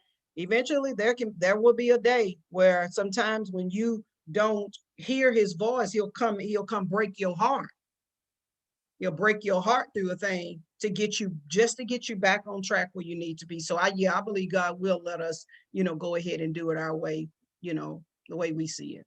Absolutely. Well, I see, I know Dr. Pettigrew gave us 10 extra minutes, so we got to move fast. I just see your hand, Katamara and Karina. Can you all do it in 15 seconds or less? Yes, so I would agree with Dr. Marilyn. I believe that God allows us to walk to a certain point. He knows each one of his children, so he knows how far we have to go out before we turn our minds around to realize, okay, this is not God's will for me. We have to, I think it all depends on our relationship with God and how far we stray out there. The devil will get us out there and he knows what point we have to stop. He will not let us go as far as where he knows it would kill us, but he'll let us go far enough to where he knows once we come back, we'll be broken so that he can rebuild us. Absolutely. Thank you, Katamara. And Karina? Agreed. And then the last point I wanted to make was what Dr. Marilyn was saying about the permissive will.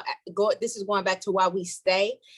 Sometimes you also think that God has his perfect will and then a permissive will. And when we're in a place of brokenness, we think our permissive will be enough to keep us satisfied or make us happy and turn that thing around. But it is not until we in his perfect will that we will experience really what his promises are for us, because that consequence of that disobedience, boy, woo, it will get you. I think the Bible says, do we continue on in sin that grace may abound in our God lives? forbid. Yeah, God Right. forbid. That's what he says. And I think that's coming into places like this. This is where we remind ourselves, girl, don't you go too far. The Lord he been talking to you all morning. That's why I've been quiet all morning long. He talking about the stuff going on with me that I don't want to, you know what I'm saying, to admit. But one thing I will say to the ladies today, if something has hit you today, it is not going to leave you. It's not going to leave you, because God is opening up an opportunity for us to turn our face toward him, to hear his voice, and still in that you have a choice in the midst of it all. Then he has a nerve to open up the doors of the church so you can go to church and hear a confirmation of what has been spoken this week. And though you may be playing on your phone there, he said, no, I'm going to catch you Monday morning. I'm going to bring you on Dream Builders. I'm going to tell you the same thing over and over again. And then I'm going to come back and I'm going to tell you Tuesday morning, I'm going to say the same thing. You're going to be like, well, God, dog, this is what I'm supposed to be doing, And sometimes it's a ball of love. Man, when God's got your number and he is ready, that's what he said, Jules, on Layaway. You may not know it, but I already know the day. I think that's what Priscilla, and I ain't gonna take your thunder from you, but Priscilla, she recognizes it's a day coming. Girl, that's enough of that. Yes, sir, absolutely. Well, thank you all so much for your feedback. So I'm a super speed through these last couple of sections. And then maybe one last question I have for you all. So I'm gonna just put a bow on this section. So the turning point of this chapter for me was the author's willingness to admit and to take ownership of her low esteem as the primary factor that empowered her to remain persistently attached to Kenneth. The part that really pricked my heart was on page 117. It was on my page 117, but there was a small sentence wherein Priscilla was at a point that she started thinking that she really wouldn't mind not being cherished as long as Kenneth was hers. Now, I won't judge Priscilla harshly at all, because I walked the same path before and I get it. And I also understand that as Black women, the statistics concerning our brothers can be scary, and waiting on the right one is a challenge, especially as the years move on. But just as our Heavenly Father is rich in manifold nature, he's also rich in husbands if we desire one. And I believe that. So, however, husband or not, we don't get a pass with being willing to trade in our well-being to have someone. Never. So should we ever start to arrive to such thoughts, we need to get around someplace or someone or somebody to help to bring our thoughts and to bring our self-esteem in check. So amen. So we're going to jump to the next section, which was jumping through hoops. So in this section, jumping through hoops, there were 2 points that really jumped out at me. The first one was on page 118. The author mentioned that she downplayed her own beauty, gifts, and talent so much with Kenneth that she doubted that she was worthy for another guy. And she made a point to say that, sisters, that if he's not crazy about you when you're in your element, and if you're always trying to do certain things to keep the relationship from falling apart, then you have two problems, the self-esteem problem and a relationship problem. What I like to say, she left a few tips. First of all, we need to value ourselves, and that the men that we choose should do the same, whether we are dressed for the prom or for an old-fashioned day at the park. Her second tip is, please remember that if you're jumping through small hoops to keep him happy, you will be jumping through bigger hoops once you are married. And the third point was, and the more hoops we're willing to jump through, the less we really treasure ourselves just the way we are. Now, the second point that I absolutely love was on page 119. And this is where Priscilla mentioned Elizabeth Elliot from chapter 1. Elliot describes that there's only one man that we hope to spend our lives with, and to be careful that other men are not wasting our time nor stealing something from the other man to whom we will make our ultimate commitment. So I would like to only add on to that point to say that it's also important that other men do not leave anything behind as well that could potentially become baggage in our ultimate commitment relationship. So the last section was pursued or pursuing. So transitioning from the end of the previous section into this particular section, the author made a point that taking some time alone with the Lord is a great idea to mend from previous experiences to align our discernment. So from my own experience, I discovered it was necessary for me to steal away with the Lord so I could be healed from my past hurts, get a clear picture of who I was as an individual and in Christ Jesus, and to put my self-esteem in check as a kingdom heir. For many of you that know my story, you know that at one point for about 3 to 4 years, I was homeless. So it was important for me to destroy that ecosystem of homelessness, as well as to address my health, my debt, and future endeavors to create wealth. So I will have to say that it's taken some time, but I now know who I am. And I actually believe that I'm in the place where I'm ready for true love and to get married for the right reasons, not just insert man here. I believe I'm ready to get married for the right reasons. And the type of man that I desire a man that will have a heart and hands of a master architect, so that we can build a legacy that will be 1,000 years beyond our reach. And so I've asked the Lord for the right kind of wisdom on how to take that next step. So it was really interesting because now I'm trying to think, well, what should I be doing? I've been asking the Lord for wisdom. I'm like, well, should I try online dating? I tried to throw up a profile, but I took it right down as soon as I put it up. I thought about making myself what they call findable, but there's a whole pandemic outside. I ain't playing with that either. But I do try to be cute when I leave home just in case. One of the things that Priscilla kind of points out is that what some of the magazines try to tell us as women to be forceful or direct, or that women are supposed to make moves or not play games, and also to make ourselves very available and to kind of wear the kind of seductive fashions to attract the man. But one of the things that I liked about Priscilla is that she made it clear that while the above suggestions are popular, under no circumstances should a woman throw herself at a man. So I don't know that I have time to get through the questions. If I do, here's a question to think about, ladies. She did give us a remedy though. So what are we supposed to do? We're to wait on the Lord on this. And she said something, she says, sister, just rest.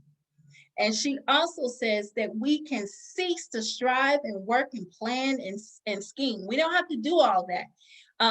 We can do this knowing that the Lord has he already has the husband thing handled, and he's already worked it out for us, and he knows how to put the right people together. So real quick, I'm gonna sister, just rest. I do like that. So the last section is, now I hate that I have to breeze through, but the time, you all preach this thing so good today.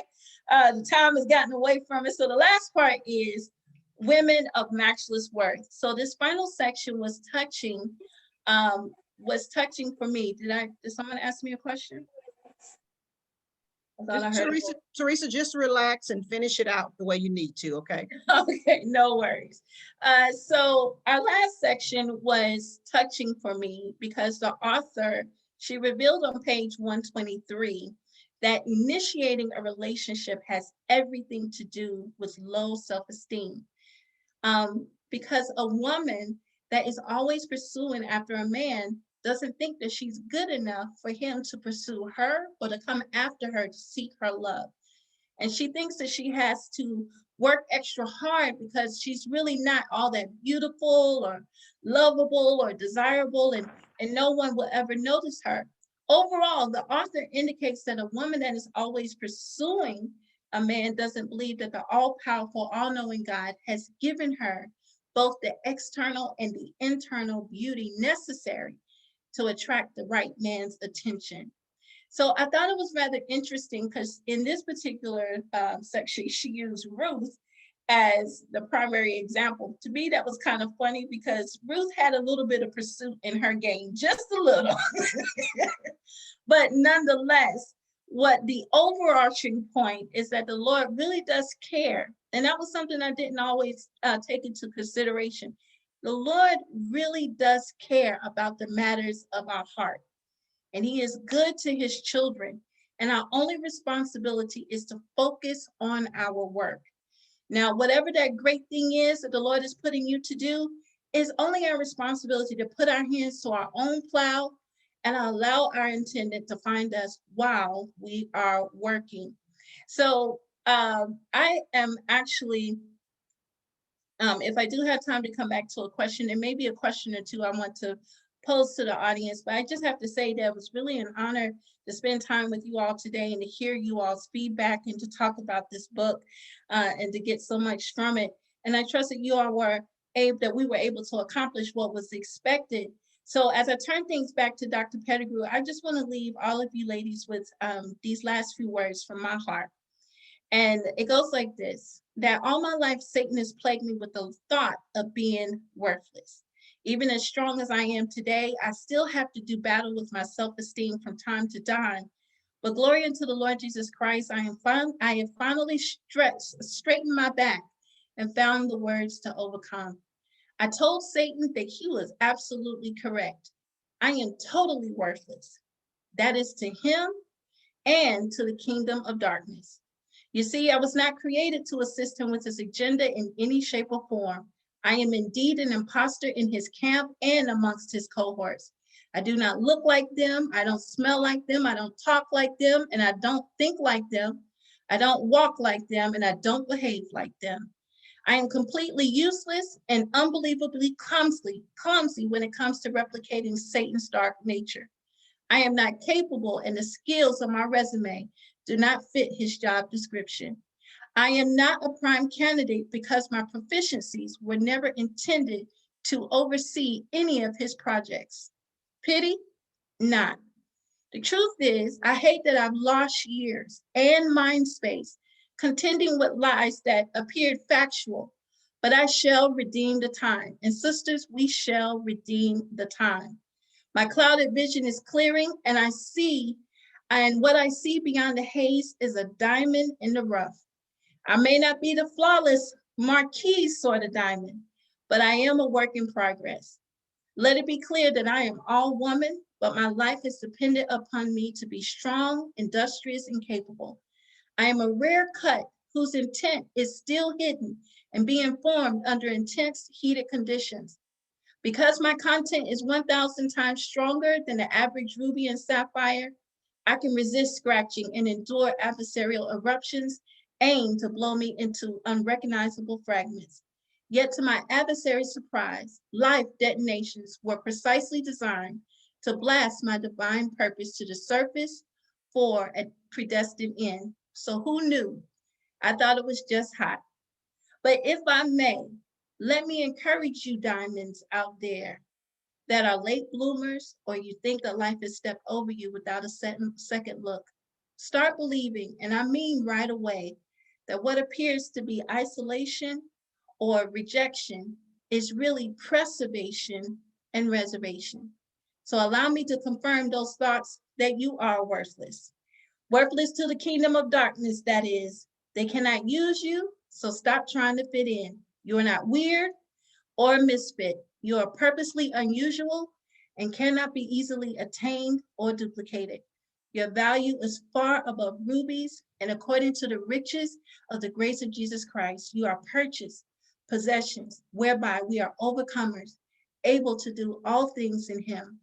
For he does not just love us, we are his beloved. Now you know. God bless you, saints. Back to you, Dr. Pettigrew. Amen, amen, amen. Wonderful job, ladies. Wonderful job. I know that, there's so many other parts in here, but I think they brought out the parts that we actually needed today. Just as a reminder, I don't know about y'all, but it is filled in some empty spaces in my heart, in my mind, in my thoughts. And one of them is to let me know to keep moving forward. I close with this. At the end of the chapter where she talks about a woman of worthless match, She said, a man needs to feel like he has accomplished something. A woman's job is to be still and trust in the Lord. That doesn't mean sitting still and doing nothing. It means keeping yourself occupied, doing what the Lord has called you to do right now. Consider Ruth in the Old Testament. We read that Ruth was busy doing what she felt God had instructed her to do, taking care of her mother-in-law with all diligence. Ruth had found her ministry and was dedicated to it, even if that meant leaving all of her past relationships behind and possibly never marrying again.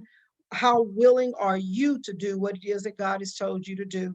It was during the times of obedience, diligence, and service with Ruth when Ruth met her husband, Boaz.